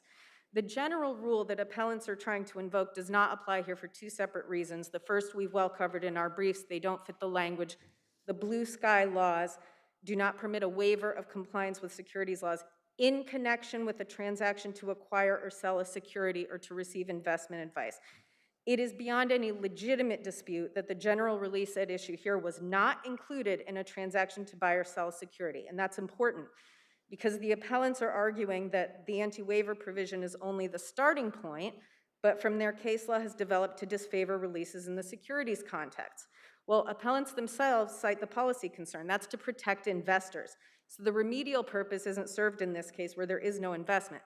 The remedial purpose is served in every single one of the cases that appellants cite involves a securities transaction. Burgess, all of them. Those involve the release being embedded in an investment transaction in securities. Same with the Lichtig case, that's the related federal case that counsel represents in federal court. The case that is on point here and that controls the analysis, or should control the analysis, is the Seventh Circuit's decision in the Goodman case, Goodman v. Epstein, at 582 F. 2nd 388. That is cited by the Second Circuit in Pasternak. It's also cited by the North Carolina case Jadoff. And Goodman talks about why this isn't an absolute rule. It separates out a contract that involves just a transaction with securities with the ability to actually be able to release a claim, because everyone knows you can release a securities claim, and there the question of knowledge. The Goodman case says when somebody puts a general release in front of you, that is sufficient to put you on notice that there could be a claim, and you have to make an inquiry. There was no inquiry here, so it doesn't apply. Okay, thank you very much, Kim. Thank you, Your Honors.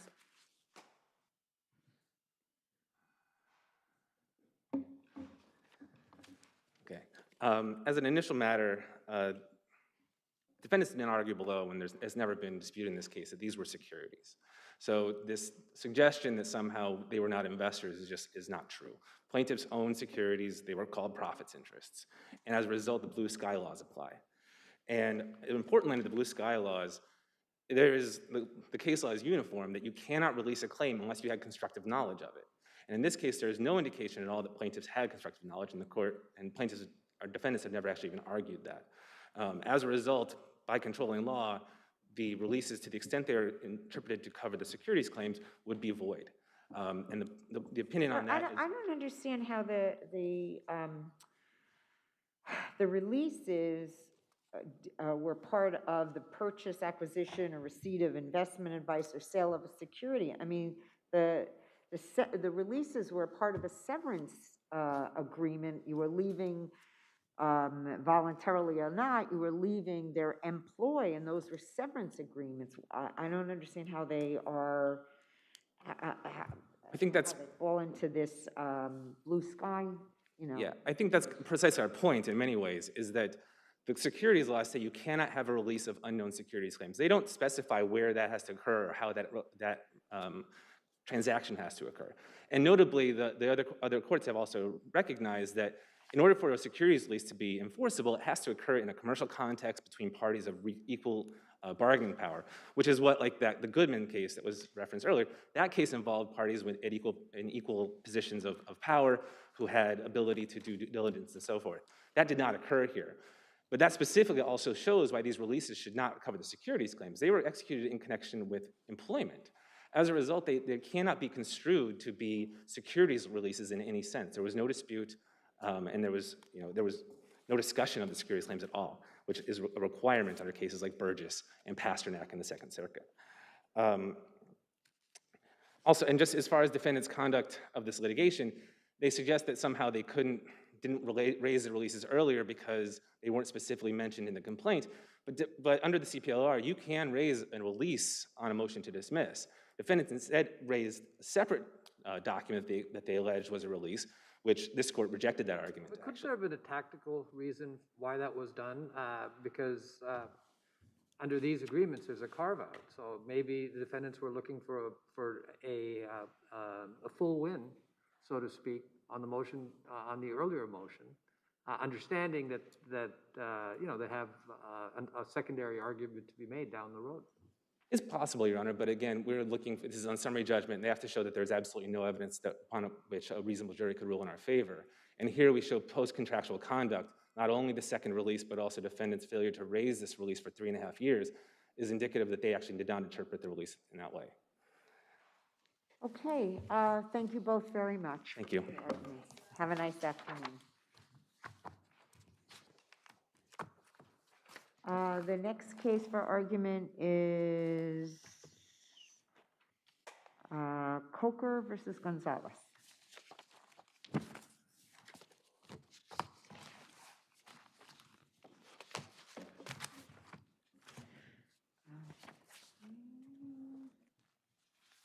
You may proceed. Thank you. Good afternoon. My name is Stuart Diamond.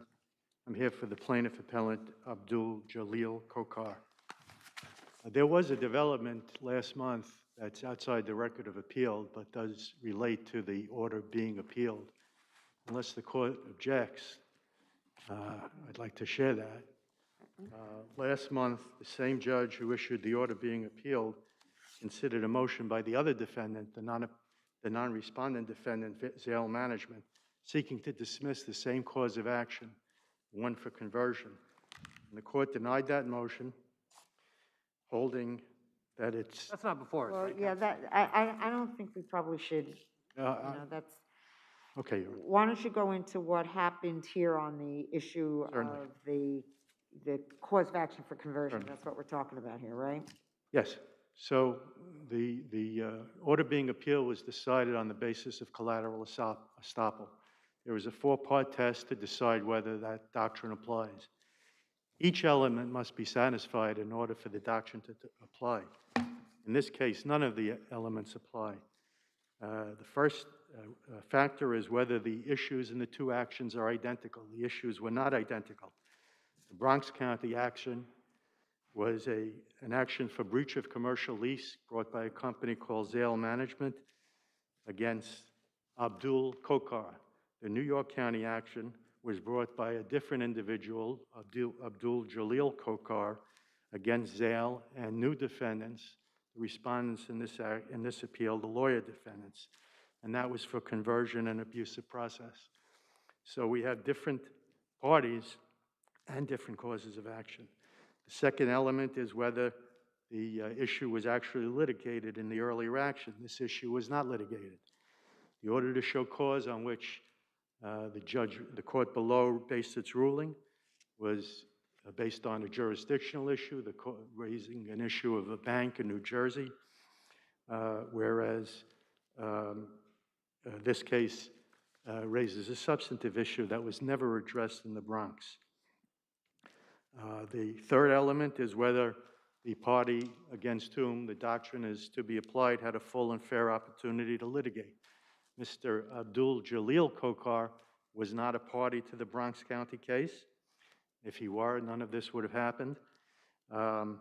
although he was permitted to make the application by order to show cause, the application really wasn't on the merits, and the decision denying the order to show cause, and there's a question of whether it was actually a denial or just a refusal to consider the order. That was, there was an order to show cause for a preliminary injunction, is that what that was? The order to show cause essentially asked that the money be returned to... Or at least held in court before, and not dispersed. Yes, or to be held, or to be paid into court. And so that was the order to show cause in the Bronx, and that was not resolved on the merits. That was resolved on the jurisdictional issue. And the final issue is whether there was the order was necessary to support a valid and final judgment on the merits. And the courts have said that collateral estoppel should not be applied in that context if the prior dismissal was not on the merits.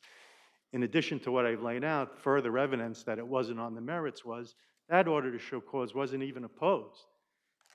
It was decided only, obviously it could not have been decided on the merits, an unopposed motion. It was decided on that jurisdiction. So their argument was only based on collateral estoppel. They did not make the argument, did they, that your complaint does not actually state a cause of action for conviction? Not really. It was cloaked as a motion, a 3211 motion, that it didn't state a cause of action. But in the original motion, which was a motion to dismiss, in the subsequent motion, which was a motion to renew, which led to the order being appealed. Right. And yet again, in their respondent's brief on this appeal, they make the same point. In all three contexts, the Supreme Court in Bronx decided this. Collateral estoppel, in so many words they say, collateral estoppel should be applied. So although they try to walk that back somewhat in their respondent's brief, even in that respondent's brief, they're still making the point that it was a collateral estoppel case, and that is clearly what the judge based his decision on. The last two factors... Well, I'll tell you what, can you hold the last two factors for rebuttal, and we'll hear from the other side. Thank you, Mr. Diamond.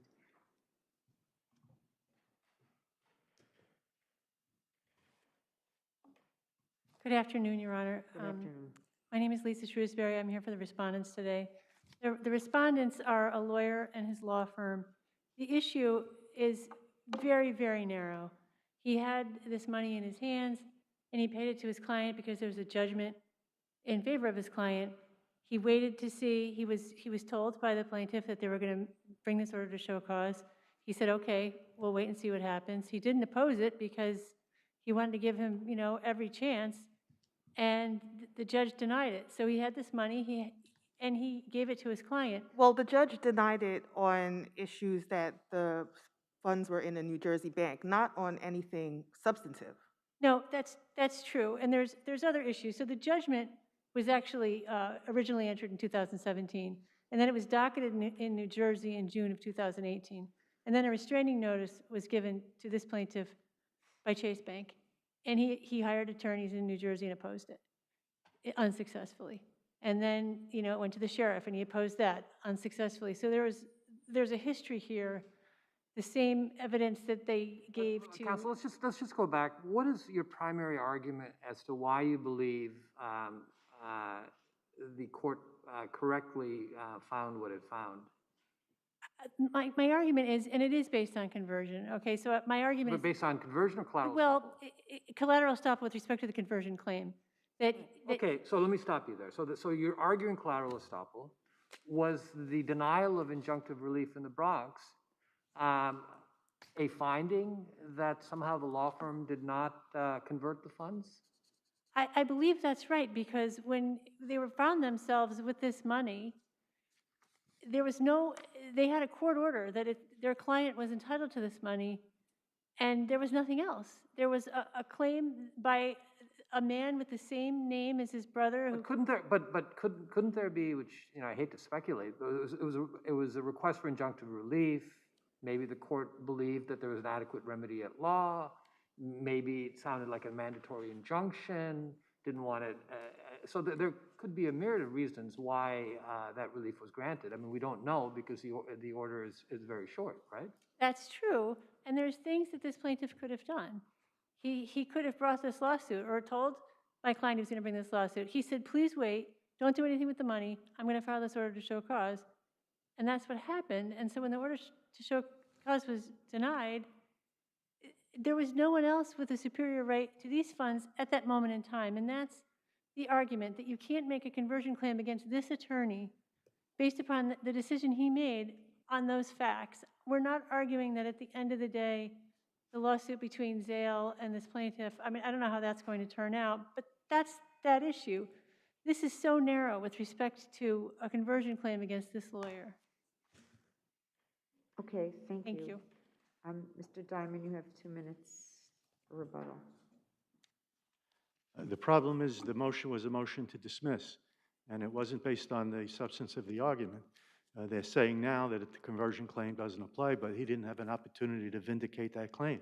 They're saying now, they're acknowledging that it was one brother and that they had the wrong party, and yet they're saying that he should somehow be precluded from seeking restitution. And that goes to the final two factors. Number one, will the application... I'm not sure she agrees with that, but... Yeah, I don't know, I'm not, yeah.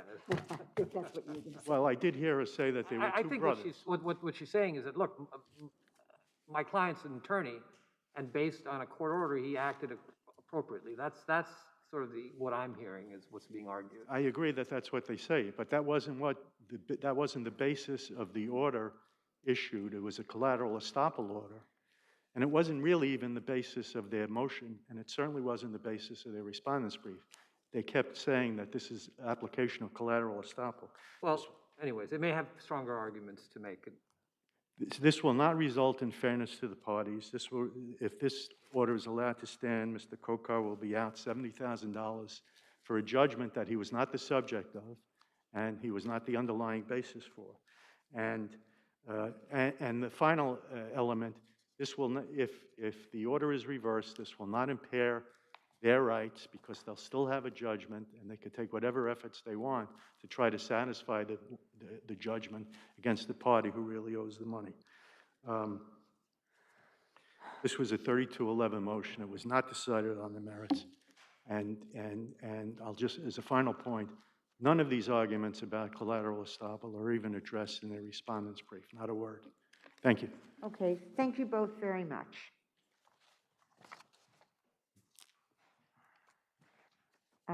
The next case for argument is Parlux Fragrances versus Sean Carter Enterprises.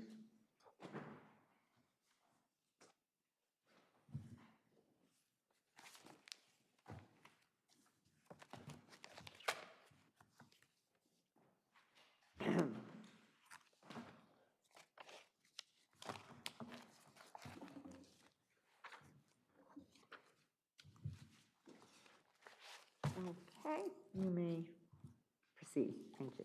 Good afternoon, Your Honors. Anthony Viola of Mintz-Levin for the plaintiffs' appellants. Between July and October of 2014, the defendants came to a fork in the road.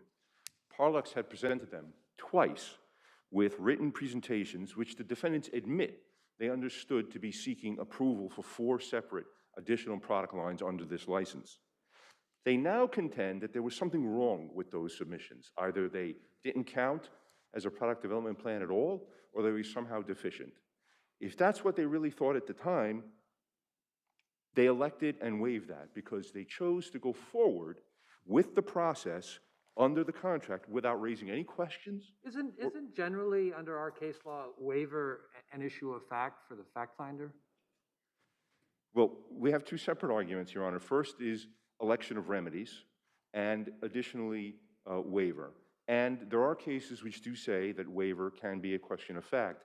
But here we have undisputed evidence in the record that knowing they knew what they had in their hands, they knew it was for purposes of seeking approval because they exercised approval and disapproval rights. These facts are admitted. There's no question that these defendants chose to affirm the contract. And there's no question that they never issued a notice of default or gave our client an opportunity to cure. Under the cases that we cite, that failure to raise the defect and give notice and opportunity to cure is an election as a matter of law. The fact that it's undisputed that these defendants exercised contract rights, there's an email in the record where they, well, before I get to that, Mr. Carter received the presentations, wrote on them, rejected one of the 4 proposals, accepted the other 3, specified the order in which they were to be rolled out, specified the stores at which they were to be sold. Then they wrote an email that said, they're not approved as the particular products. We want changes. Here they are. There's an email. None of this is disputed. So there is no genuine issue, I submit, with respect to either election or waiver in this case.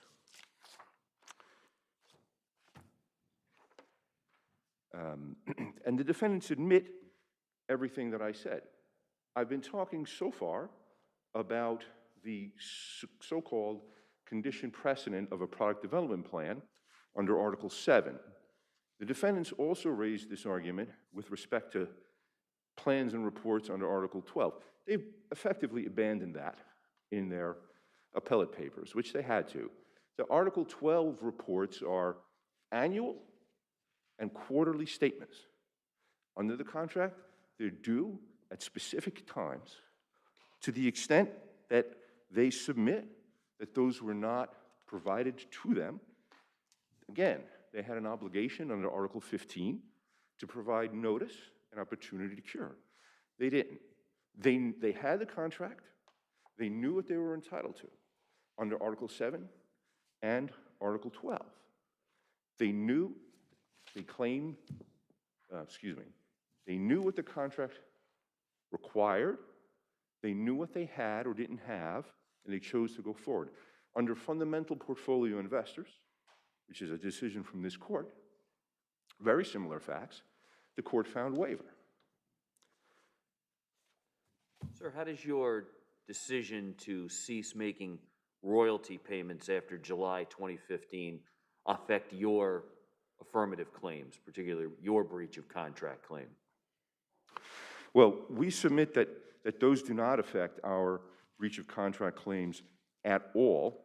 Our argument is that the defendants had breached the contract materially before then, and so when we stopped performing, all we did was stop performing at that point and sued. The defendants have argued that we did something after that which affirmed the contract. Now, they're making an election of remedies argument, which at the first point I wish to make is their election of remedies argument is fundamentally flawed. They argue that if we affirmed the contract, that means we lose our breach claims. That is not the law. Even the case they cite, ESPN, says if we had elected to affirm the contract, that meant we were obligated to proceed, but we could still sue for prior breaches. We don't lose our prior breach claims.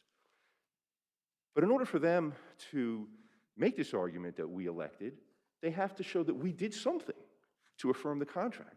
The only thing they point to is that my client salvaged inventory. We didn't make anything new. We didn't produce anything.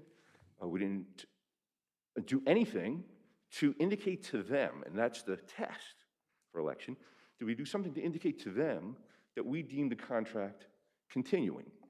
We salvaged, which was mitigation, as required by law. Election has to be voluntary. If we're engaging in required conduct, it can't be mitigation. And under the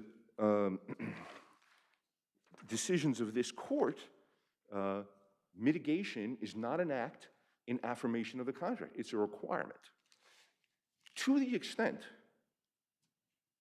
that you accept the defendant's argument, you would be putting every breach of contract plaintiff in a catch-22. The breach of contract plaintiff has an obligation to mitigate.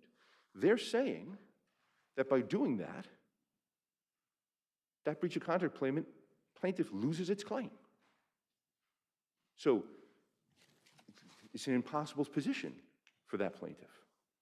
In addition, to the extent they argue that what happened was not proper mitigation, but was somehow affirmance of the contract, which we dispute, that is also a fact issue. The case law is very clear that whether what someone does is proper mitigation is a fact issue. Here we submitted an affidavit of our president explaining what was done and why, that it was for reduction of damages. They have no contrary evidence. Okay, you will have several minutes for rebuttal, so let's hear from the Thank you, Your respondent. Thank you.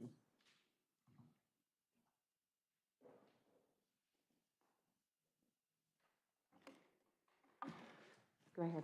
Good afternoon, Elodie Thompson, Quinn Emanuel, Urquhart, and Sullivan on behalf of defendants. I'd like to start with the royalty counterclaim because it is undisputed that plaintiffs continued to sell licensed products without paying royalties. That itself is a breach of the agreement. Well, let's be clear. It's pretty clear to me, at least, that both parties are in breach of the agreement, okay? So starting with the royalty claim on your counterclaim, was the court below correct that there can be a set-off? No, Your Honor. Under New York law, there is no set-off of unliquidated damages. Okay, so that's, so you want summary judgment with respect to both the parent and the subsidiary, correct? That's correct. The claim is... So why would you be entitled to summary judgment against Perfumania? Perfumania agreed to guarantee the performance of Parlux. That's in the agreement. Is the provision really clear that there was a guarantee? Yes, the agreement is clear. As Supreme Court... You're referring to 2B, correct? It's the agreement as a whole with all of its parts. So there is the license agreement with attachments exhibits A through D. That includes the sub-license agreement that Michael Katz signed on behalf of Parlux. And then the assignment letter is exhibit D to the license agreement that Michael Katz signed on behalf of Perfumania. The license agreement defines Perfumania to include both Parlux and Perfumania holdings. And the guarantee is by Parlux and Perfumania holdings. Obviously, the contract would make no sense if a party was guaranteeing its own performance. And in fact, in the license agreement, notices under the license are to be sent to Perfumania holdings.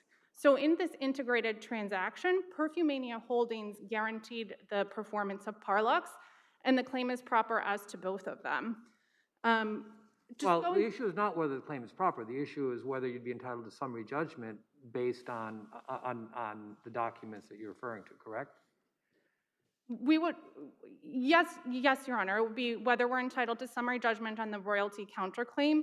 So we would be entitled to a fact that Parlux failed to pay the guaranteed mandatory minimum royalty payments under Which is undisputed, right? Correct. But it's the parent. I get that. I'm still having an issue with your arguments with respect to the parent because I look, for example, to Article 2B. Appears to be there's some sort of mistake in it in terms of who the parties are.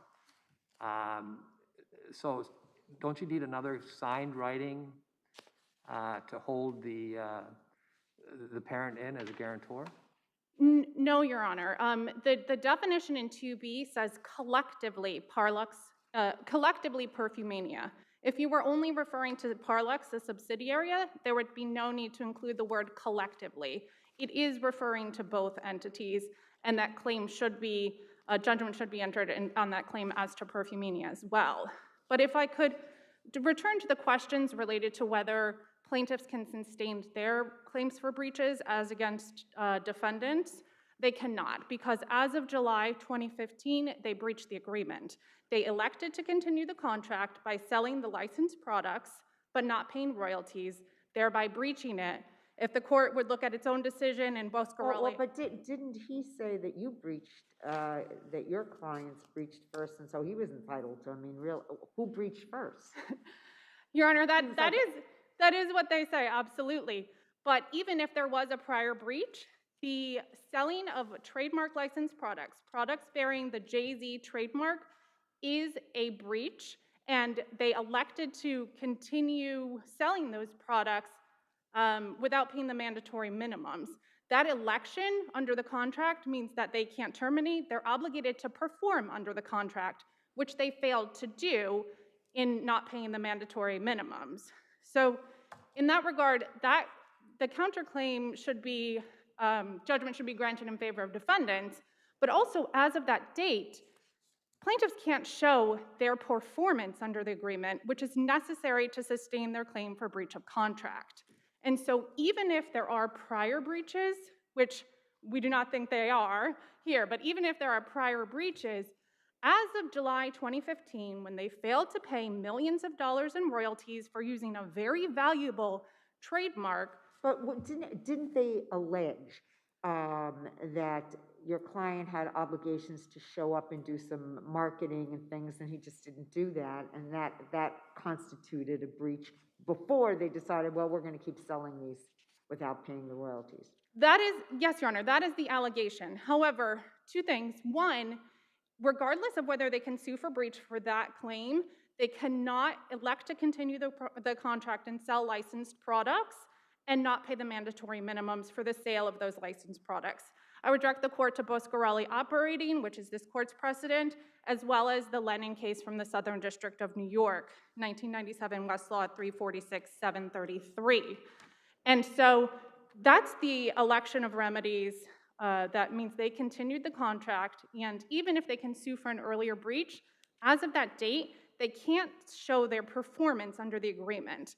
And the law in New York is very clear that that's a required element for a breach of contract claim, as it particularly should be here, where plaintiffs are seeking $70 million in damages for an 8-year term, the contract term and the renewal term, when they stopped paying royalties in July 2015. Just to address the mitigation argument in that regard briefly, it cannot be mitigation if you do it in violation of the contract terms, and really it wasn't mitigation at all. They were selling licensed products. It's not as if they took a bottle, slapped a new label on it, and sold it as a different product. They sold it with the Jay-Z name on it, and for that— Did they sell it for a lower price? Do they sell it at cheaper establishments? Doesn't that all go to mitigation? No, Your Honor, because under the contract, they did not have the right to exploit the trademark without paying the mandatory guaranteed royalties. And that's what the license was for. That was the core purpose of this license agreement, was the use of that Jay-Z trademark.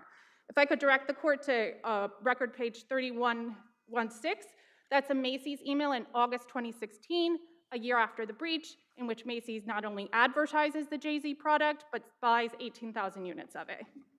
Okay, you have one more question? Go ahead. I'm sorry, I know there's a red light, but one of the issues You're allowed to go past. that's giving me some pause is the issue with respect to the flanker perfume. Can you address that issue, please? Yes, Your Honor. On the flanker, first, there is no timeline for any development of any flanker product, but to the extent plaintiffs say they were entitled to put out a flanker product or an additional product line, an extension product line, which is what the contract calls it under Article 7C, they did so in the holiday season of 2014. So right on target when they said they should get it. Any complaint that there was no approval by Sean Carter Enterprises, the defendant, is irrelevant because there was no material breach. The contract says that the parties will work together. Is that, work in good faith, excuse me, is that sufficient to find as a matter of law that there is liability or no liability with respect to the flanker product? If I'm understanding Your Honor's question correctly, whether the sale of the additional product in 2014 answers the question of whether the parties worked in good faith for the development of that, it renders immaterial any claim that they have for breach of that provision. But in any event, that provision just says to work in good faith cooperatively.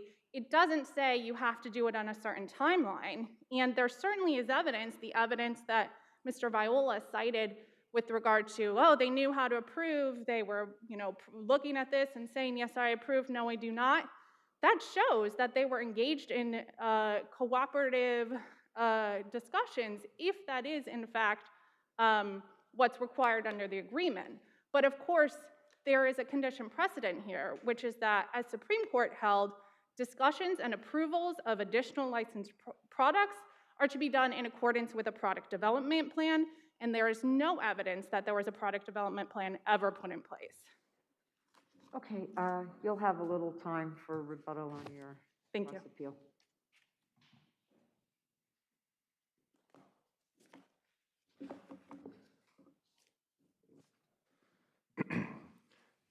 If I could address this last point first, the contract with under 7C specifies a process that the parties are to go through. There's to be a submission of concepts and specifications. If it's disapproved, the contract specifically says that the defendants are to give reasons, explanations, and alternatives, and then there's to be a negotiation process. There's a process. The contract requires this process, and our claim is for breach of that process. The defendant started down the process in July and through October, and so elected to affirm the contract. And then our argument is they abandoned the process thereafter and didn't do anything for a year. So, and the law is clear, as we cited, that having made that choice between July and October multiple times of 2014, they cannot undo it now. With respect to this argument that there was a flanker, we dispute that. There was a product put out, limited edition, for holiday, and the evidence is that it was not a flanker. But in any event, if it were, just because there were 5 products presented and maybe one was approved, that doesn't mean they still could breach on the other 4. With respect to mitigation, counsel continually refuses to acknowledge that they breach, or at least we claim, that they breached first. Further performance under the contract is therefore excused, both with respect to advertising minimums, payment of royalties, and the sell-off period. The contract, and we did not engage in self-help, as they call it, we sued. The cases that they rely on are cases where a party just says, well, I think the other side's in breach, and I'll do what I want. We didn't do that. We sent them notice on July 31st, 2015. We told them exactly why we thought they were in breach, and then we saw court intervention. That is not self-help. With respect to the Perfumania guarantee, there is none signed by Perfumania. It's a violation of the GOL. But, counsel argues... Wait a minute. The parent is all over the papers. It appears in Article 2B. Perfumania was supposed to sign the sublicense agreement. It didn't for some unknown reason, right? No, Your Honor, that's incorrect. There is a sublicense. It was signed by Parlux.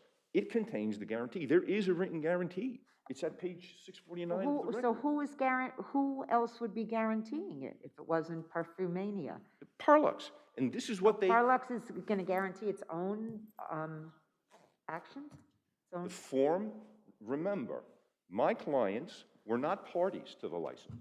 That was between them and the original licensee. The original licensee agreed to get a sublicense and a guarantee from us. We didn't sign 2B. They made that, and whatever confusion is in there is their fault. But they attached to the license the form of sublicense, and whatever guarantee they wanted is written in there. Here's what it says, page 649 of the record. The sublicensee hereby assumes all of the sublicensor's obligations to the licensor and guarantees to the licensor and artist that it will fully perform as the licensee under the license agreement. That's all they asked for. That's what they got. This is signed. To the extent they're arguing this is an integrated transaction and you need to look at all the documents, you need to look at this one.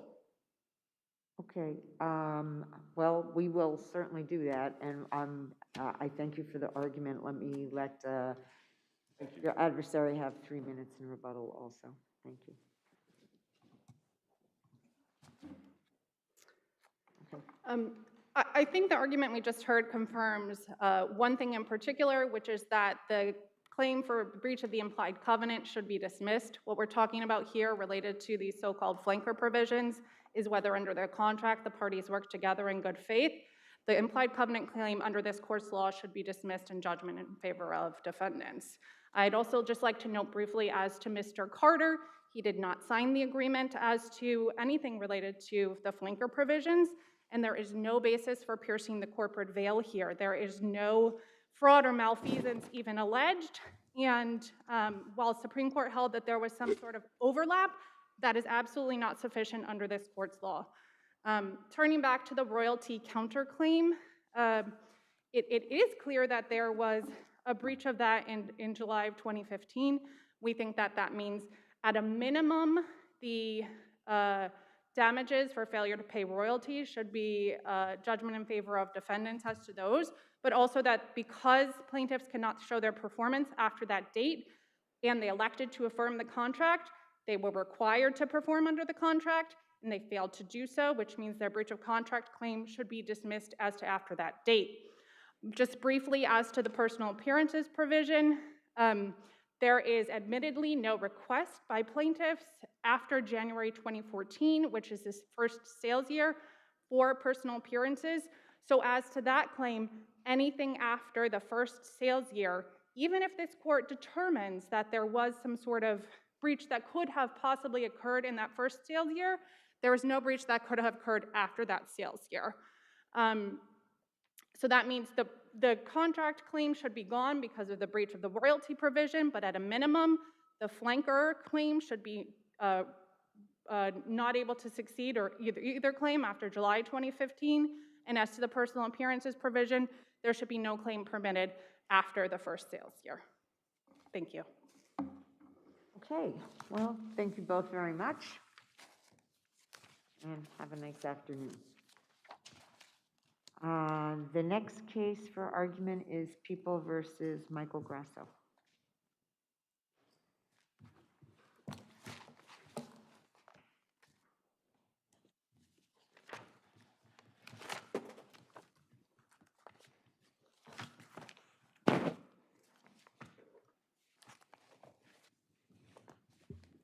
Oops. Sorry. Good afternoon, Your Honors, and may it please the Court. My name is Cara Labini for Appellant Michael Grosso. The complainant here testified confidently and repeatedly that Mr. Grosso took his bags. The prosecution even had a smoking gun here, supporting that testimony. Surveillance photos of Mr. Grosso leaving the room seconds after an assault, holding a bag. There was no evidence at all refuting that a completed robbery did take place here. And that's why the court was correct when it initially found that there was no reasonable view of the evidence on which it could find that an attempt did occur. So it was unreasonable to submit the attempt as a lesser included offense. And an affirmance here would move the bar significantly towards the Mussenden antiquated some view of the evidence approach that was abrogated by the legislature's enactment of CPL 300.50. If the facts in this case become the standard, only in the exceptional case will the trial court be able to decline to charge a lesser included offense. Scarborough says that hypotheses and possibilities of what could have happened does not constitute a reasonable view of the evidence on which a court can charge a lesser included offense. That means that there must be some actual evidence showing that the greater offense did not occur. Speculation. Can I stop you? There's a text message, right, from Parava, is that how you pronounce his name, Parava? Pereira, I believe, yeah. To the defendant with respect to putting the victim's property in his blue bag, I think, right? In his? Blue bag? Blue bag? Blue bag? Yes, that's what I recall the text message says, right? To no, put it in his bag. No? Oh, perhaps. I don't recall. Okay, but in any event, and isn't it possible or probable that, in fact, there was an attempt, they weren't able to find the money, and they walked out with their own bags? Well, again, possibilities or hypotheses do not constitute a reasonable view of the evidence. But I'm pinning it to the text message, to the instruction given by the co-defendant to the defendant to take the property and put it in his blue bag. I don't believe that's reasonable when the complainant repeatedly and confidently said, those men took my bags and then walked out of the room. This is a man who had been consuming crystal meth for I think, a weekend or something like that? Yes, Your Honor, and yet he was sure that that's what he saw. As to the assault, he wavered and said that he was unsure. But as to the complainant stealing his bags, he was sure. And indeed, there was property of his missing. And whether or not that property was valuable or consisted of sex toys or other property is not really the issue. The issue is that the complainant stated, those men stole my things. And then there was surveillance video of them walking out of the room after they had assaulted him with those bags. So it's not reasonable, I don't believe, to parse the evidence in that way. Did the surveillance video depict the characteristics of the bags? Sort of just an outline, Your Honor. And I'd like to move also to the attempted assault in the first-degree charge, if I may. The court, at sentencing and denying defense counsel's motion to set aside the verdict, said that I do not have weight of the evidence review, but also said that if he were a juror, he would have not convicted of that charge. He lamented he had no weight of the evidence jurisdiction. Twice, he said he was disinclined to submit that charge to the jury. And that's because, first, the parties agreed that there was no serious physical injury that was ever affected here. The court said something like, far from it. And second, there was no evidence that Mr. Grosso had an intent to cause more injury than was affected. So on those grounds, there was insufficient evidence. Grosso, didn't he block the victim's attempt to get out of the room after the assault? It was cloudy, I believe. The complainant testified that in some way he blocked him from leaving the room. Could that be evidence? Not of intent to cause serious physical injury, which must be Mr. Grosso's conscious objective in doing what he did. And wasn't Mr. Grosso also holding the complainant? It's unclear from the complainant's testimony. I believe the complainant said that he felt boxed in and he prevented him from leaving the room in some way. The court stated there was certainly no evidence that Mr. Grosso was aware of the knife. So I think in the absence of being aware that a dangerous instrument was being used, we cannot assume that Mr. Grosso had an intent to cause more injury than was affected in this case. Okay, thank you. Let's hear from respondent. You'll have 2 minutes in rebuttal. May it please the court, Andrew Seawald for the people. Good afternoon, Your Honors. To start with the latter point that counsel just addressed, there was evidence, there was testimony from the complainant that this defendant did hold him while the co-defendant Pereira was stabbing the victim in the back. And the victim was stabbed. It was a knife, right, that fit in the hand? It was a very small knife? It was a small knife, that's right. Is there any indication that actually the defendant knew that there was a knife in the co-defendant's hand and he was using it in some fashion? Well, the way that the parties were standing in the room, the victim was being stabbed from behind. The defendant was holding the victim from in front. And so the victim initially thought that he was being kicked in the back. So that's exactly right. I'm sorry, but the victim didn't even realize at that point that he had been stabbed. It was only afterwards that he realized that. Well, that's right, but he was not facing Pereira. The defendant who was facing the victim would have been facing Pereira. So he would have seen that that Pereira was not kicking the victim, but was making at least some sort of motion to stab him in the back, even if he didn't see the knife at that moment. Could that motion be consistent with a punch? It's possible that it could be.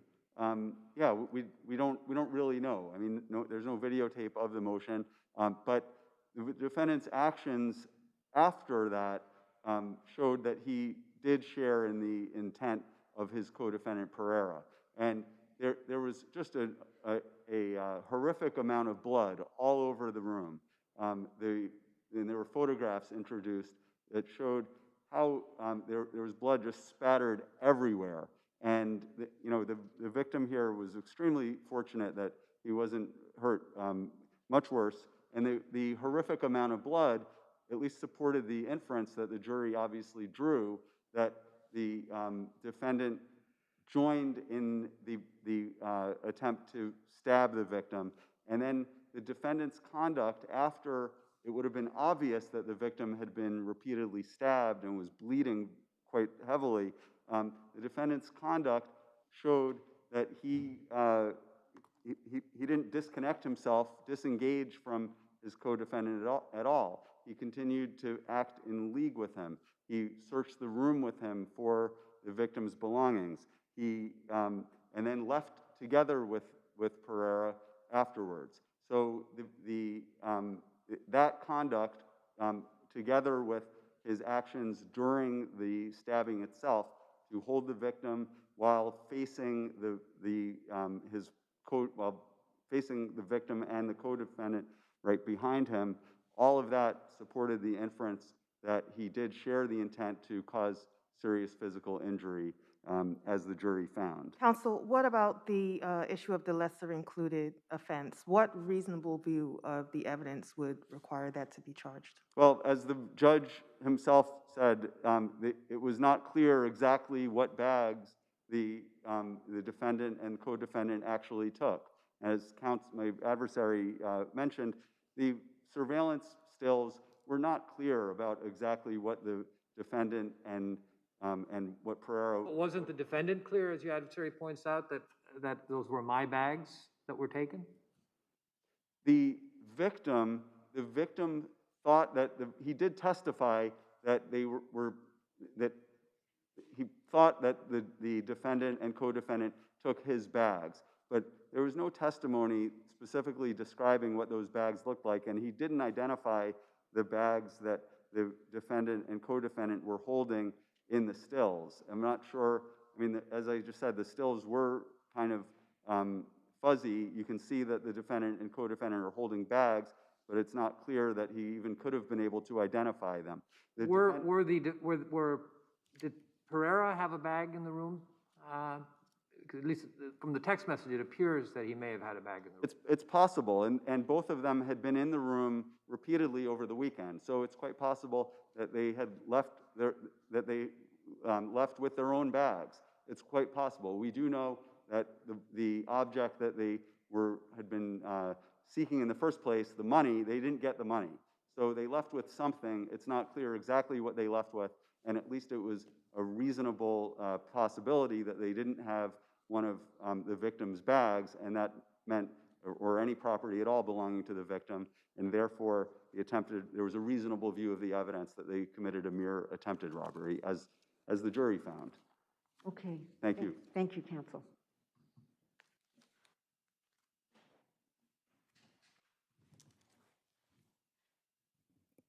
So as to Justice Singh's point about the blue bag, I will bring to the court's attention that both men walked out of the room with bags. So there were 2 bags that were taken. So it could have been that the blue bag that Mr. Pereira mentioned was taken, as well as the complainant's bag. Could you address the assault issue? Your adversary points out that there was a lot of blood in the room.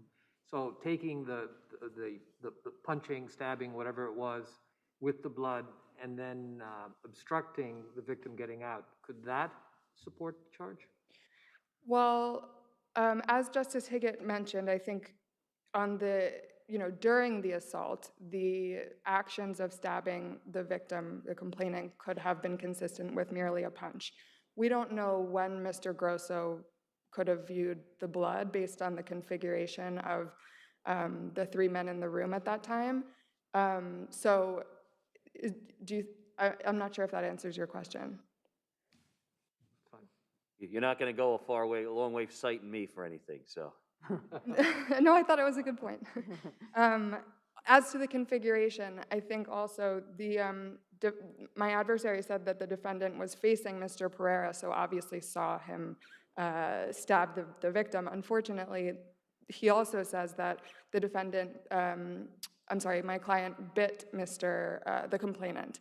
So the configuration in the room was clearly very cloudy, very rushed, and a very, uncertain situation. I don't think that shows that the blood shows Mr. Grosso's intent to assault, cause serious physical injury to the complainant. I think that it does perhaps show a shared intent to rob him. And again, a completed robbery did take place, so. Okay, well, thank you both very much. Thank you, Your Honors. Okay. The next case for argument is Medea versus Garcia.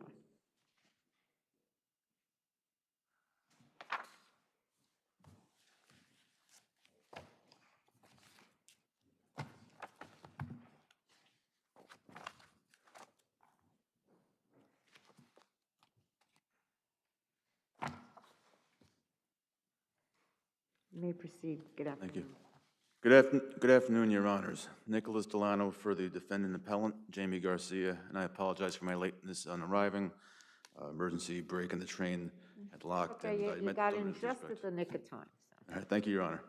The appeal basically stems down to the trial court usurping the jury's role, and where the jury was able to come to a fair interpretation of the evidence. The case involved a plaintiff in a motor vehicle accident who was alleging a fractured ankle, multiple herniations in the spine, where the only evidence that the jury was not entitled to disregard based on the facts were the abrasions that the hospital found, and it was actually noted that there were no other complaints of injuries besides abrasions. When the jury heard testimony from the defendant's medical expert, Dr. Sharma, in fact, Dr. Sharma had never reviewed the MRIs or the medical records of the plaintiff's expert, and so that, the jury could have considered that as well in terms of the credibility of the testimony that he gave on the medical aspect.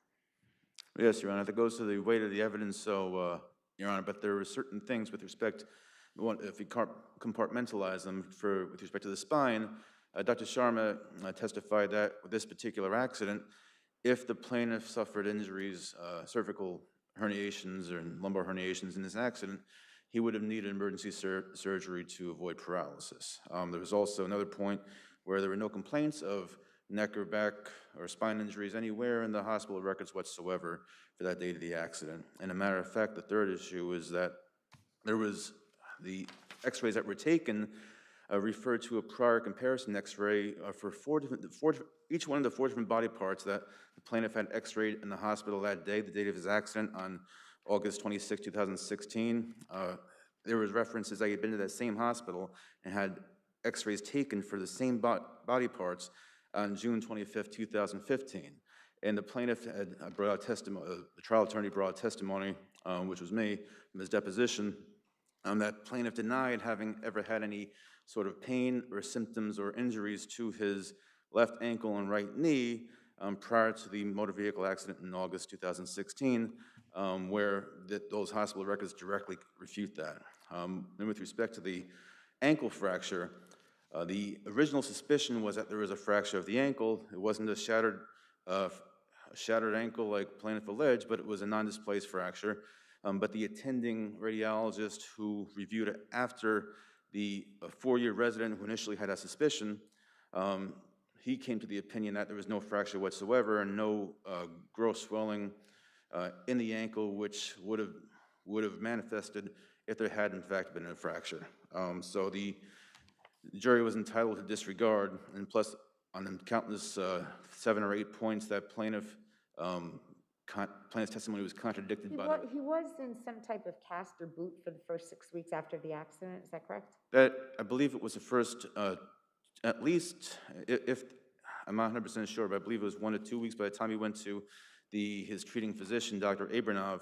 I believe Dr. Abramov testified that either that he already had the boot on at that time or that he's the one that put the boot on the plaintiff. His record's a bit unclear, but it appears there might have been a miscommunication at the hospital because the attending radiologist did in fact, say there was no fracture. So the jury could have also factored in the cast or the boot time into the pain and suffering award of $5,000 for the abrasions plus the time in the boot.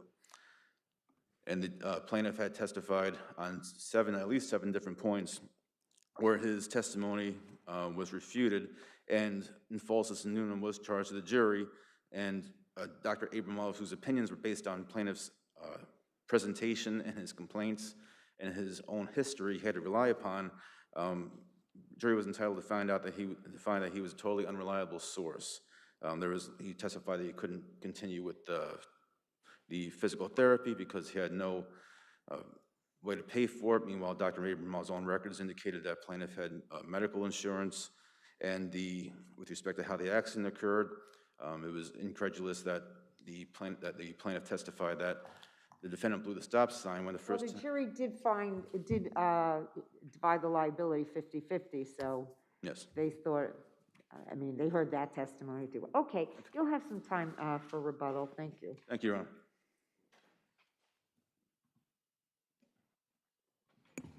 Afternoon, Your Honors. Joseph Gorsica for the respondents. The question here is narrow. This isn't a case where the jury found for the defendant and awarded zero. This is a case where they awarded money to the plaintiff. The question is, was that award adequate?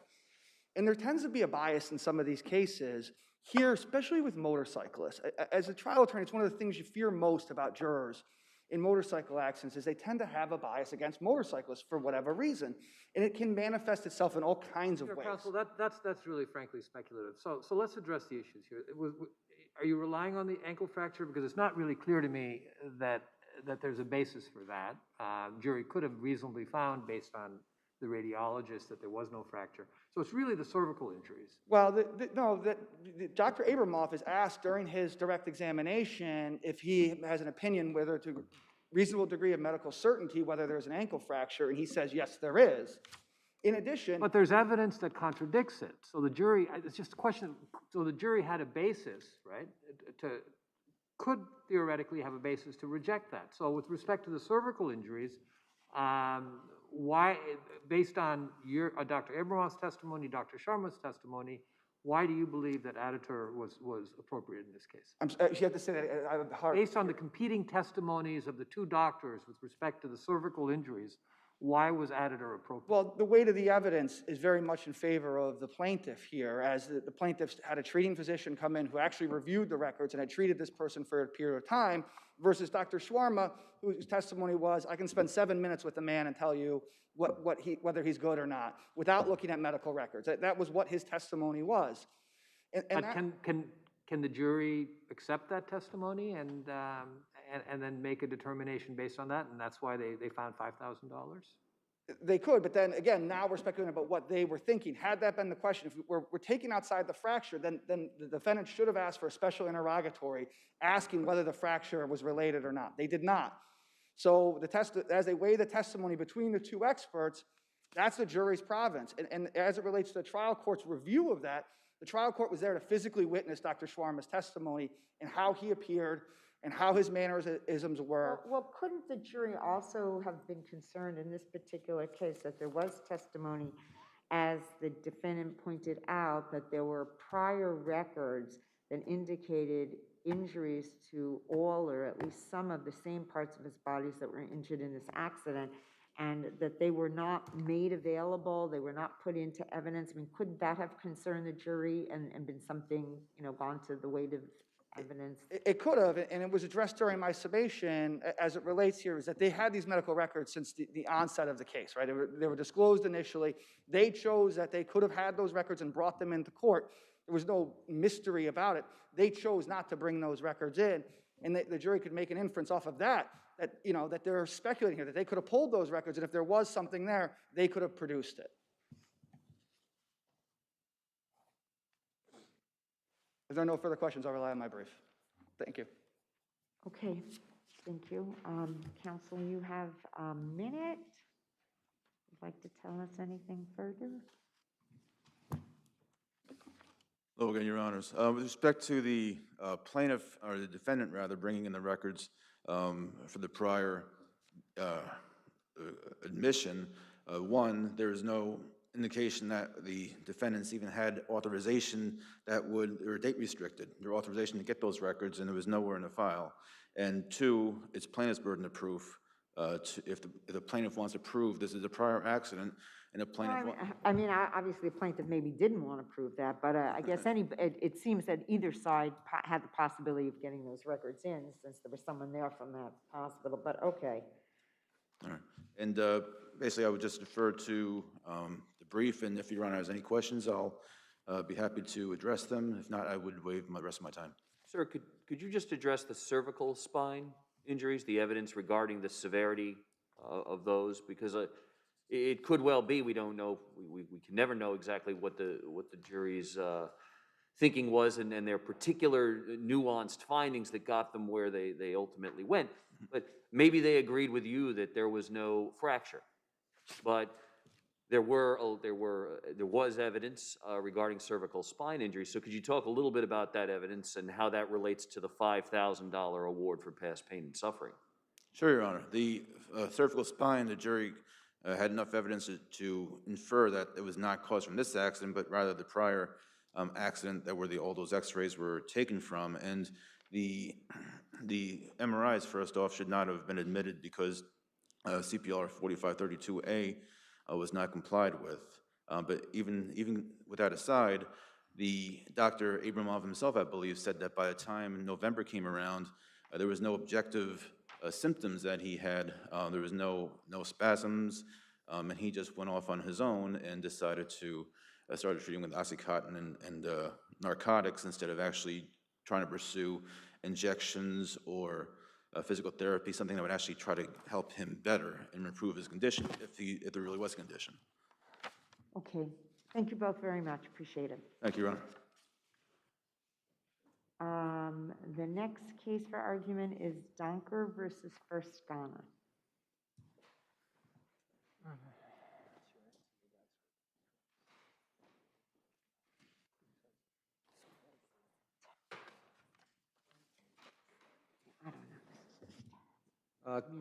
Good afternoon, Your Honors.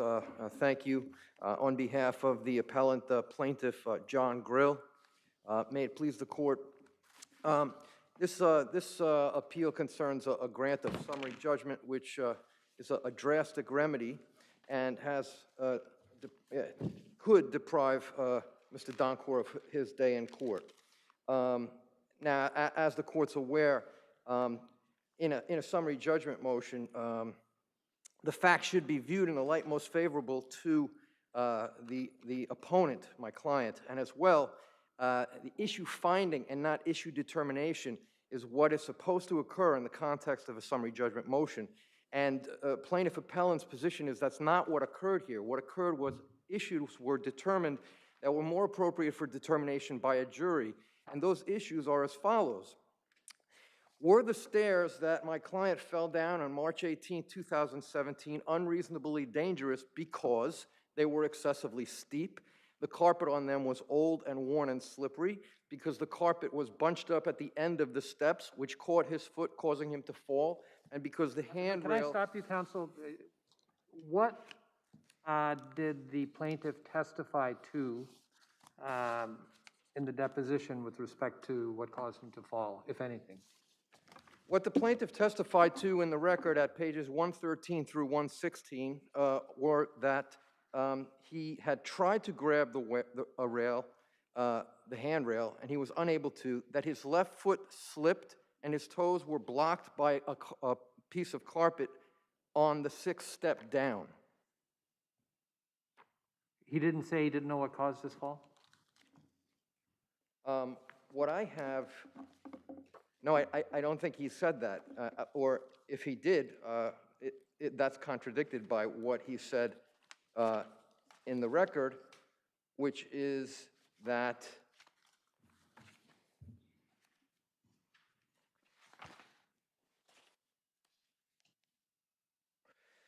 I slipped first on the 5th step from the top. I was trying to hold the rail with my left hand, and I couldn't grab it because it was larger than my hand.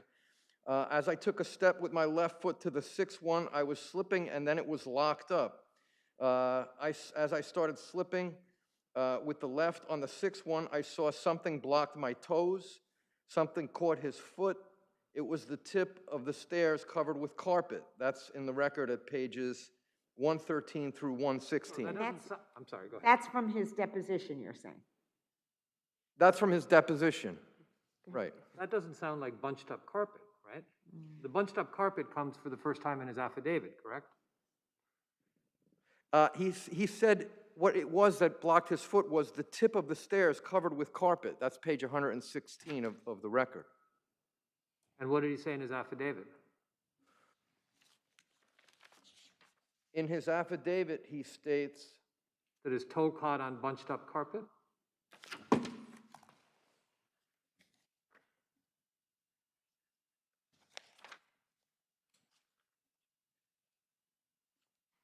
In his affidavit, he states,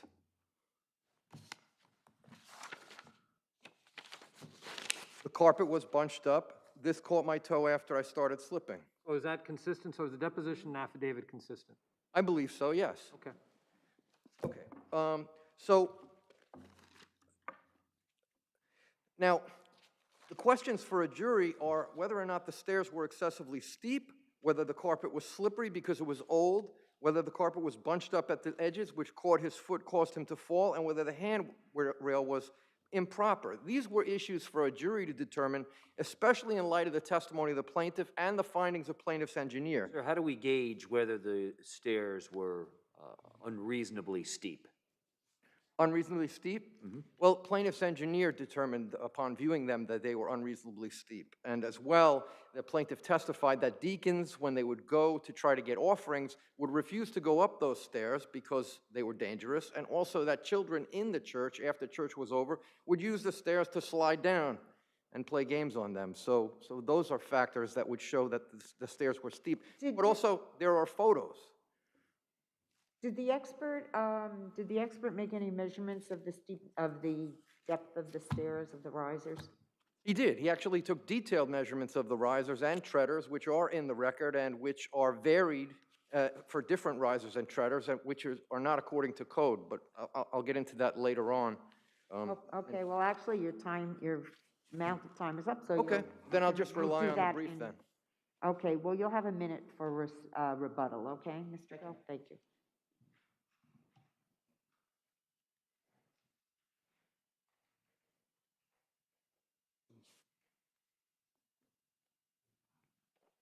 Good afternoon, Your Honors. May it please the Court. My name is John Sandercock, and I represent the defendants, the Seventh-day Adventist Church. Our position is that the motion court correctly found that the plaintiff had not raised an issue of fact in opposition to our motion. Well, I mean, what he just told us was that he testified that his foot got caught on the carpeting, that maybe it was slippery, slipped from the 5th step, that there was some, that the engineer, the expert, measured the staircase and said that the risers were too steep. So why isn't that at least raising an issue of fact? In part because the plaintiff doesn't know what caused him to fall. He testified at his deposition, and it's on page 116. Do you know what caught your foot? Answer, I don't know. I didn't see anything on that day, but it hit the tip of the stair. And our expert looked at the carpet, and he said it was securely fastened to the stairs. The height and width requirements that the plaintiff is alluding to refer to interior stairs that are intended to be a fire exit from the building. They are not applicable to, what we call access stairs, or, a temporary structure within the building that doesn't serve as a required exit. Well, even if they were not interior stairs, could not the expert have at least raised an issue of fact by saying that they were too steep? And added to by testimony of the plaintiffs, the people that worked at that the deacons didn't even like to go up there to collect money or whatever it was that I read because it was too steep and it was hard for them to climb up and down Well, the stairs. the plaintiff may say that's the reason they didn't want to go up, but there could be a number of reasons why they didn't want to climb stairs any more than they had to.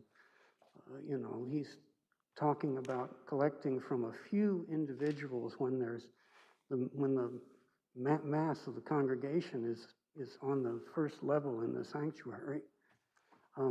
It seems like a lot of trouble to put a deacon to.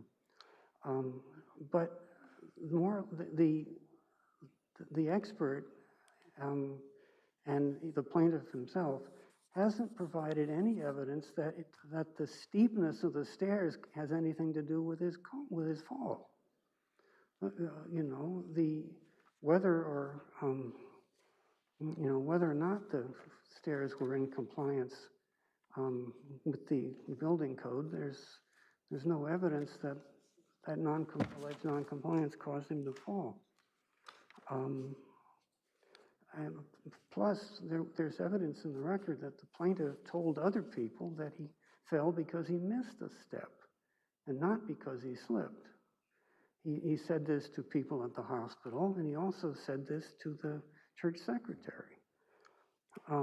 That's an admission that he would be free to deny or to try to explain, right? Yes, which he has not. But wouldn't, I think what my colleague is suggesting, wouldn't that be really an issue of fact for trial? That particular issue, what was said at the hospital, as opposed to what was said in the EBT and what was said subsequently in David? Well, it goes to it doesn't get that far because he can't show what caused him to fall without clear, unequivocal testimony that this was the cause. Well, I mean, unless plaintiff was making up what he said when he was here before, he read pages 113 to 116, I think is what he said from the deposition, and he did say his foot got caught, he saw there was carpeting there. I mean, he ended up in the hospital, so I imagine he didn't do a major investigation at the moment, but he did testify, I mean, he did state those things. I understand that maybe he said he missed a step, maybe he said something else to other people, but it seems to me that those are all questions of fact.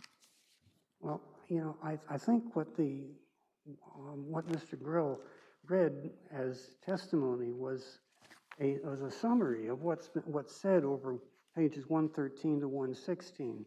So I would ask you to take another look at that testimony and read what the plaintiff actually said. We will definitely do that, I assure you. Does the plaintiff has 1 minute for rebuttal if you'd like 1 minute? Thank you very much, Mr. Thank you, Your Honor. I'll just be very brief, Your Honor. Thank you very much. First, with respect to the statement as to how the accident happened, the earliest evidence of a statement is the defendant's own statement taken by my client where he said he slipped on the stairs. So that's quite different than what was in the hospital record, which there's questions of admissibility about that. Certainly, that doesn't go to treatment. Sir, did your client ever complain to the church elders that the steps were slippery, they were very steep? No, he didn't complain about that. But if I could make, he didn't. But if I could make my last point, which I wanted to make, and with this opportunity, I'd like to. Okay, the last point that I'd like to make is that it's the defendant's obligation to show an absence of constructive notice. It's not the plaintiff's obligation on summary judgment to show constructive notice.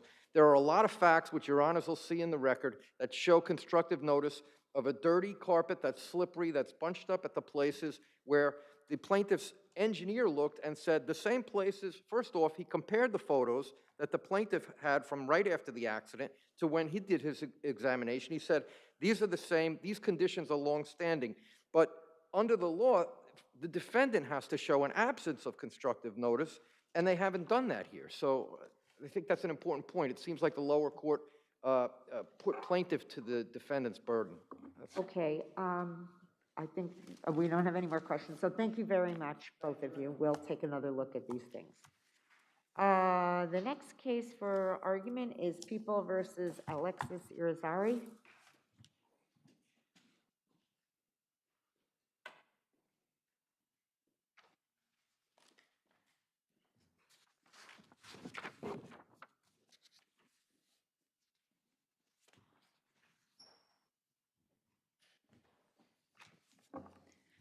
Good afternoon, Your Honors. My name is Elizabeth Vasily, and I represent appellant Mr. Alexis Irizarry.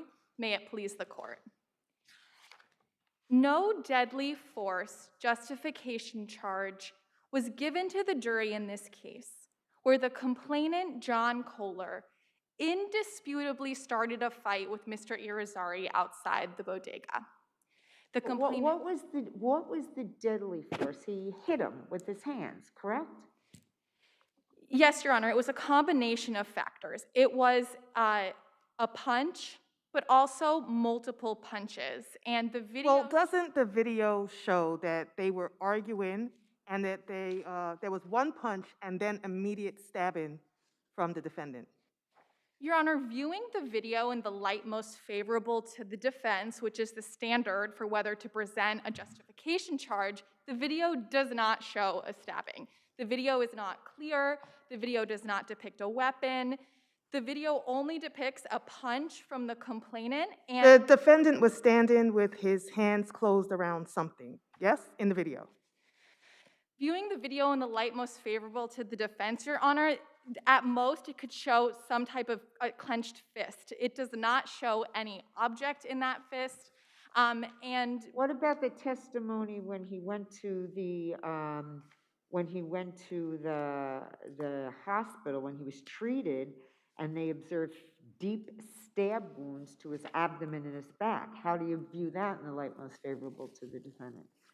At this stage, Your Honor, it doesn't really matter what the injuries were. At this stage, we're only looking at the complainant's actions and whether the complainant's actions could have amounted to deadly force. Did the complainant have a weapon? It is not in the record that the complainant had a weapon, but there's also no evidence in the record that the complainant did not have a weapon. But New York case law is clear that fists alone plus aggressive conduct can constitute Can I stop you, counsel, for a second? I don't think you answered my colleague's question. Did the punch land on the defendant? It did, Your Honor. It's apparent from the video that the fist does hit Mr. Irizarry in the head, and the complainant testifies that he punched him in the face. Okay, let's assume in the light most favorable to the defendant, you're correct. That's ordinary force, right? No, Your Honor. It's your position that we should, that the case law holds that anytime someone punches someone in the face, that's deadly force? Your Honor, there are a number of cases that say that when you look at cases in the totality of the circumstance, weaponless complainants have used deadly force against defendants who were justified or who were allowed to have been given a deadly force justification instruction. And here it's not just fists, it's a charging forward, it's multiple punches, he's drunk, he just snorted cocaine, he's crazed, he's charging into Mr. Irizarry's body. Did the defendant know that? Was there testimony that the defendant knew that the complainant, aggressor, if you will, had just been snorting cocaine, was intoxicated, was in maybe some sort of altered mental state that would create a greater threat risk than a normal fist fight? Your Honor, there's testimony that the defendant, that Mr. Irizarry and the complainant knew each other, and there's also testimony that at the time of that interaction, the complainant was a drug addict. He testified that he was addicted to drugs, and he was using cocaine every day.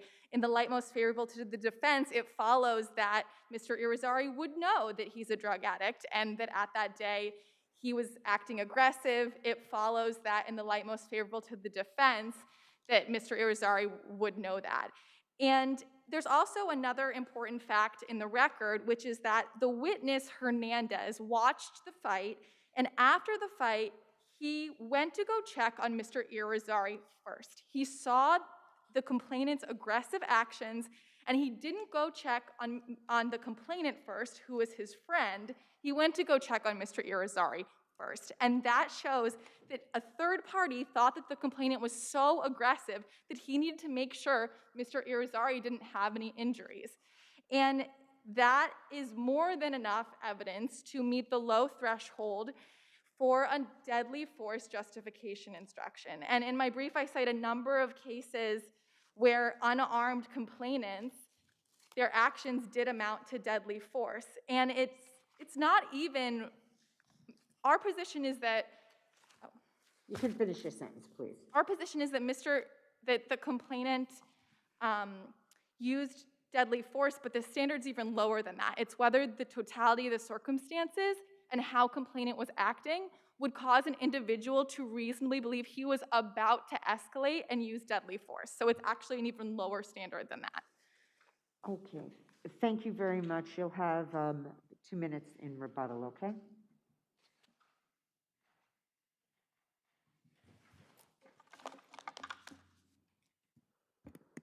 Good afternoon, Emily Aldridge for the people. Defendant is not calling for the evidence to be viewed in the light most favorable to defendant. Indeed, he's essentially looking for this court to ignore the evidence. He offers a completely unreasonable view of the evidence. The evidence shows that the defendant armed himself with a sharp instrument before the fight began, that Mr. Kohler hit him one time. He stabbed him immediately thereafter. Shortly thereafter, within minutes, there was a blood gushing from his shoulder. What about your adversary's argument that there's no weapon visible on the video? It's just a clenched fist. Well, tellingly, he never has to. Now, it sounds like Your Honors watched the video. Thank you. I'm of the opinion that the jury very well may have seen something in his hand. But regardless, he was standing there. The punch, he never has to go into his pocket, doesn't need to pick anything up. Whatever he uses to come down on his shoulder was already there. This is not a case where he had to, after he was hit, he was scared, so he had to grab a pint glass or a weapon or anything. He already had it. Counsel, is the defendant's counsel correct that we have to look at the totality of circumstances, and does that mean that we should also look at the fact that, I mean, no one really disputes after you look at the surveillance tape that it was the complainant that threw the first punch, and the complainant was there with a couple of his friends, and so maybe the other person really did feel like if they all beat up on him, maybe he was facing something more than, something akin to deadly force. A couple things to unpack. Could the evidence be seen that way? The short answer is no. He had the instrument in his hand beforehand, before anything happened. If he was so concerned, he certainly did not need to engage in any sort of conversation, altercation. He could have just left. Additionally, this notion of friends were surrounding the video makes clear that when the initial punch stab happened, people weren't surrounded, and it wasn't even that he was surrounded. Yes, they came out to watch, but it's not like they were all leaning over. Even when the men are off screen, the friends are still far back. And most importantly, the fact remains there was a punch and a stab. So any notion of, oh, he was attacked, by him bringing a deadly instrument into this exchange, he was the initial aggressor as a matter of law. And according to Brown, he was not entitled to a justification instruction.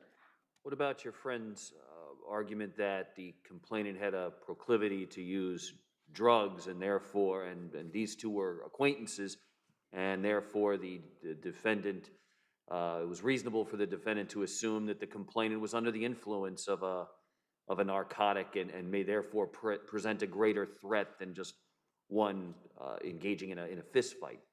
I don't believe that is a factor here. If he was that concerned, if he was that scared of him because of the intoxication, he didn't have to talk to him. He didn't have to insult his grandmother. It seems very possible here that the defendant arms himself beforehand. They have this disagreement over money that's owed. If he knew he was intoxicated, his blood alcohol was very high, but yet the testimony is that he remained coherent through it all. He very well may have provoked him, basically to ensure that a drunk Mr. Kohler punched first, so then he was ready to stab. That seems entirely possible here. If there are no further questions, I rest on my brief. Thank you. Thank you very much.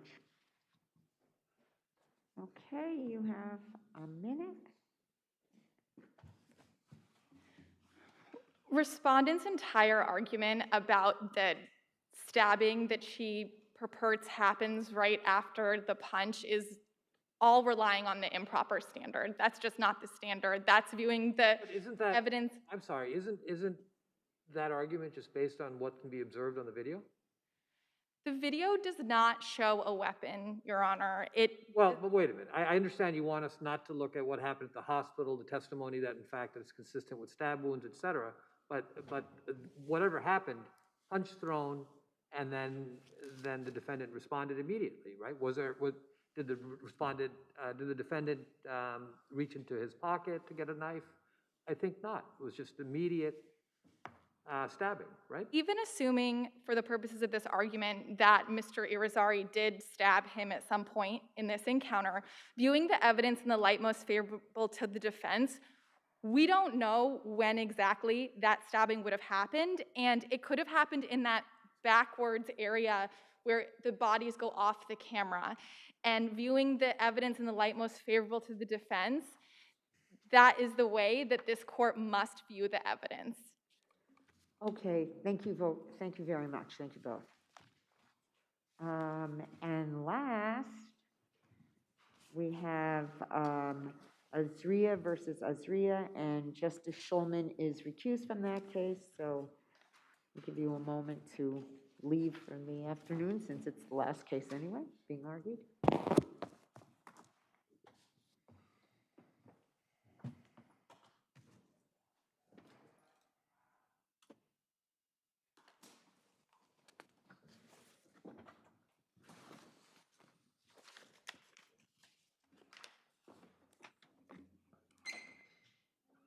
Good afternoon. My name is Robert Cohen. Good afternoon. I represent the plaintiff appellant. First, let me thank the court for permitting me the few minutes that it has. I feel like the closer tonight, and I am the closer tonight. You are. I'm sorry for keeping everybody so late. My firm and I represent the plaintiff appellant in this case. There are two issues that this court needs to deal with. One issue is the denial of a motion to renew, which presented significant new evidence to compel the discovery of a third-party witness. What is that significant new evidence? The new evidence is three significant items. The first is we took the deposition of Mr. Ariel Lamy, who was a friend and who was the founder, Judge Singh, of 30 Beekman, which was the property in which an investment was made. Mr. Lamy testified that there was only a $500,000. So this is a discrepancy with respect to the other $500,000. Wasn't that explained subsequently? It was explained by a hearsay affidavit by a lawyer who said they overlooked the failure to produce this. An inadmissible hearsay affidavit, because it was from the lawyer who had no personal knowledge, not from Mr. Lamy, but from the lawyer saying that they overlooked it was in a different escrow account. 8 months after the first production was made, which showed there was only a $500,000. Only a $500,000. Mr. Cohn, can I ask you, about a year or so ago, you were here for a similar argument in this case, and Justice Singh and I were both on that panel. And we made a finding that the issue of whether the husband violated a trusted instrument or breached his fiduciary duty in his role as a trustee is not relevant in this matrimonial proceeding. So even if they came up with some of these documents late, haven't we already determined that this issue really is not relevant in this matrimonial proceeding? Judge Kaplan, the issue is not, the only issue that the trust, it presents to, it's relevant in the matrimonial because it shows another source of income which may be available for support purposes.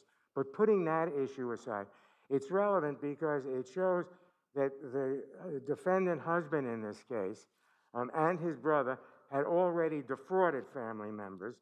And while it is not a course of conduct in a tort case that it might be relevant for that purposes, it's relevant in a matrimonial case, which deals with equity. So we have the defendant husband who already stole $1,250,000, I think it was, from the trust, which he wasn't entitled to do, which the trust lawyer didn't know, which the other family members, which were the beneficiaries of the trust, didn't know about.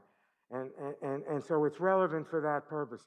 The newly discovered evidence, if I can come back to Judge Singh, the newly discovered evidence was the 8-month after production of the document which purported to show, it was a document which was undated. It purported to show, according to the lawyer, the hearsay lawyer, it purported to show that it was actually $1 million investment. We're entitled, discovery is broad in the matrimony. I have an enormous job here, Judge. I have a woman, it's a long marriage. She suffers from an autoimmune disease. I need to get it, and the fact that her husband, who had been a successful in finance in America, left America, went to Europe, started to create new businesses and get new money, and I can't get at that discovery because it's very hard to get when it's offshore. So in order to protect my client, we need this deposit. And why this judge, and if I may, why this judge found that hearsay affidavit by the lawyer was sufficient, in which case anytime a lawyer submits an affidavit, says somebody looked for it and they didn't find it, they looked into the wrong escrow account, and that's the end of discovery. That shouldn't be the end of discovery, certainly not in a matrimonial action. With respect to the, may I just? Well, why don't you just do it on, you want to do that on rebuttal? You're talking about the fee issue? The sanctions, Judge. Well, take a minute because I really just gave you a little bit of time here. Thank you, Judge. The sanction issue, is conceded that the judge's finding of sanction was inappropriate under the New York Code of Rules and Regulations.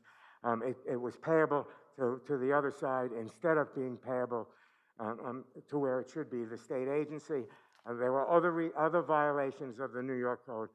My adversary suggests that the judge really meant it wasn't sanctions, it was counsel fees. I suggest to the bench that every time a judge in his or her own mind has another idea, that this court should correct it.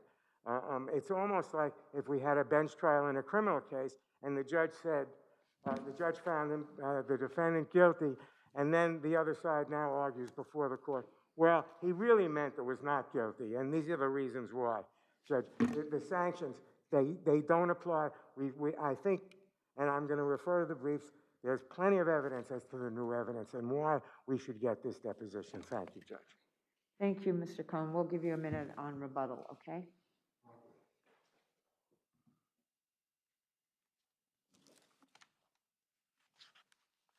Good afternoon, and may it please the court. I'm Margaret Donahoe for the respondent.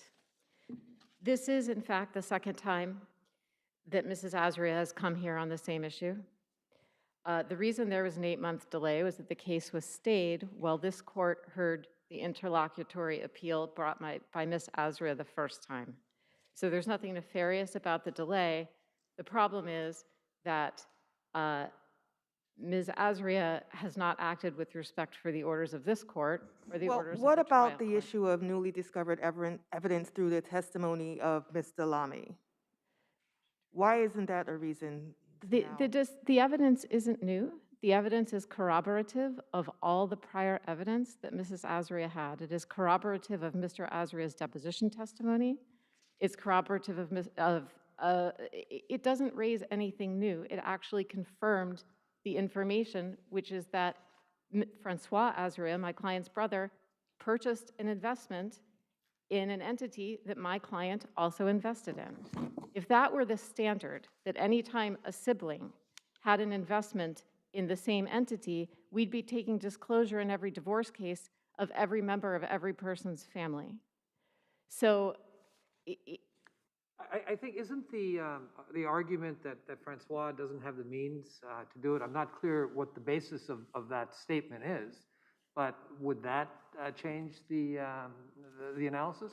Your Honor, there is no basis for that. There is an affirmation in the record from a sister. If you read the affirmation, you'll see there's a very heated dispute about her having taken jewelry from the family that belonged to the parent. In that affidavit, she says, I don't know how he would have had money for that.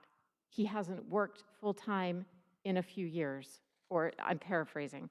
But I'm not paraphrasing the part of the sentence where she says, I don't know. The affirmation itself establishes that that particular non-party has no basis to know what her brother had, or how he made money, or whether he saved it, or whether he had means to make an investment or not. It's a very, very thin thread to use the sister statement that she doesn't know about his finances to say, let's go do discovery, not of Rene Pierre Azaria's finances, but of Francois Azaria's. Can you address the sanction issue, please?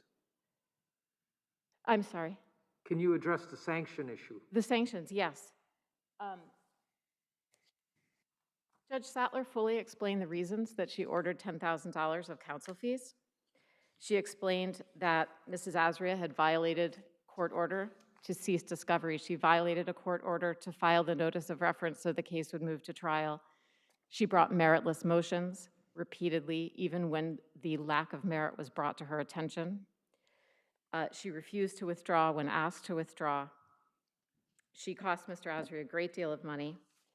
We moved both for legal fees and for sanctions. All the backup materials for the court to award legal fees were presented, and the court says an award of counsel fees pursuant to NYCRR Part 130-1.1 as a sanction is granted, meaning the court was not ordering the legal fees under DRL 240, which is the provision where the court could award fees based on the party's financial circumstances, but that she was awarding it under the court rule that references frivolous conduct. And then the reasons given by the court track right to Part 130 as she sets out the elements of frivolous conduct. Let's tie that into this case. There's a deposition. There's an issue with respect to $500,000. It's explained months later, which counsel characterizes by a hearsay affidavit. Is that conduct sanctionable for counsel not withdrawing the motion to renew? I believe it is, because the entire motion when made was based on the fact that there wasn't a bank record for the other $500,000. So when they received the bank record for the other $500,000, instead of withdrawing, they changed the argument to say, well, proof of the $500,000 shows the opposite of proof of $500,000. The initial making of the motion, based on the absence of documentation, I don't think it would have met the heightened standard for international disclosure. But then to proceed with the motion anyway, when the very basis they moved on had been rebutted, I do think was sanctionable. And I would point out that Judge Sattler issued the sanction not just for that, but for all the other conduct that she mentioned. Right, I understand. Okay, thank you. Mr. Cohn? Thank you very much. I'll give you another minute. I'll be brief, Judge. They argued, by the way, that the reason for the delay in giving us a document, which was different than the document they produced at Mr. Lami's deposition, was because there was a stay. There was a stay in connection with it. They brought on a new lawyer. Mr. Azaria paid another $50,000 fee to a new lawyer to be added onto the team. That new lawyer had seen our client before, and there was an issue. The stay was in question, was in connection with that conflict. That was the reason that there was a delay. But the delay was only in connection with proceedings in the Supreme Court. If they had a new document, they should have produced it. If they had that new document, Mr. Lamy should have testified as to why he didn't find it in the first place, not the hearsay lawyer who produced it 8 months later. That we have this information is a canard. The fact we never had, Mr. Lamy, we found out at the deposition, he never met this new investor who is now putting in allegedly $1 million. They produced a document which showed only $500,000. I know your honors will look at the record carefully and the briefs carefully. This is an important issue for the court in this matrimonial case. Thank you. Thank you very much.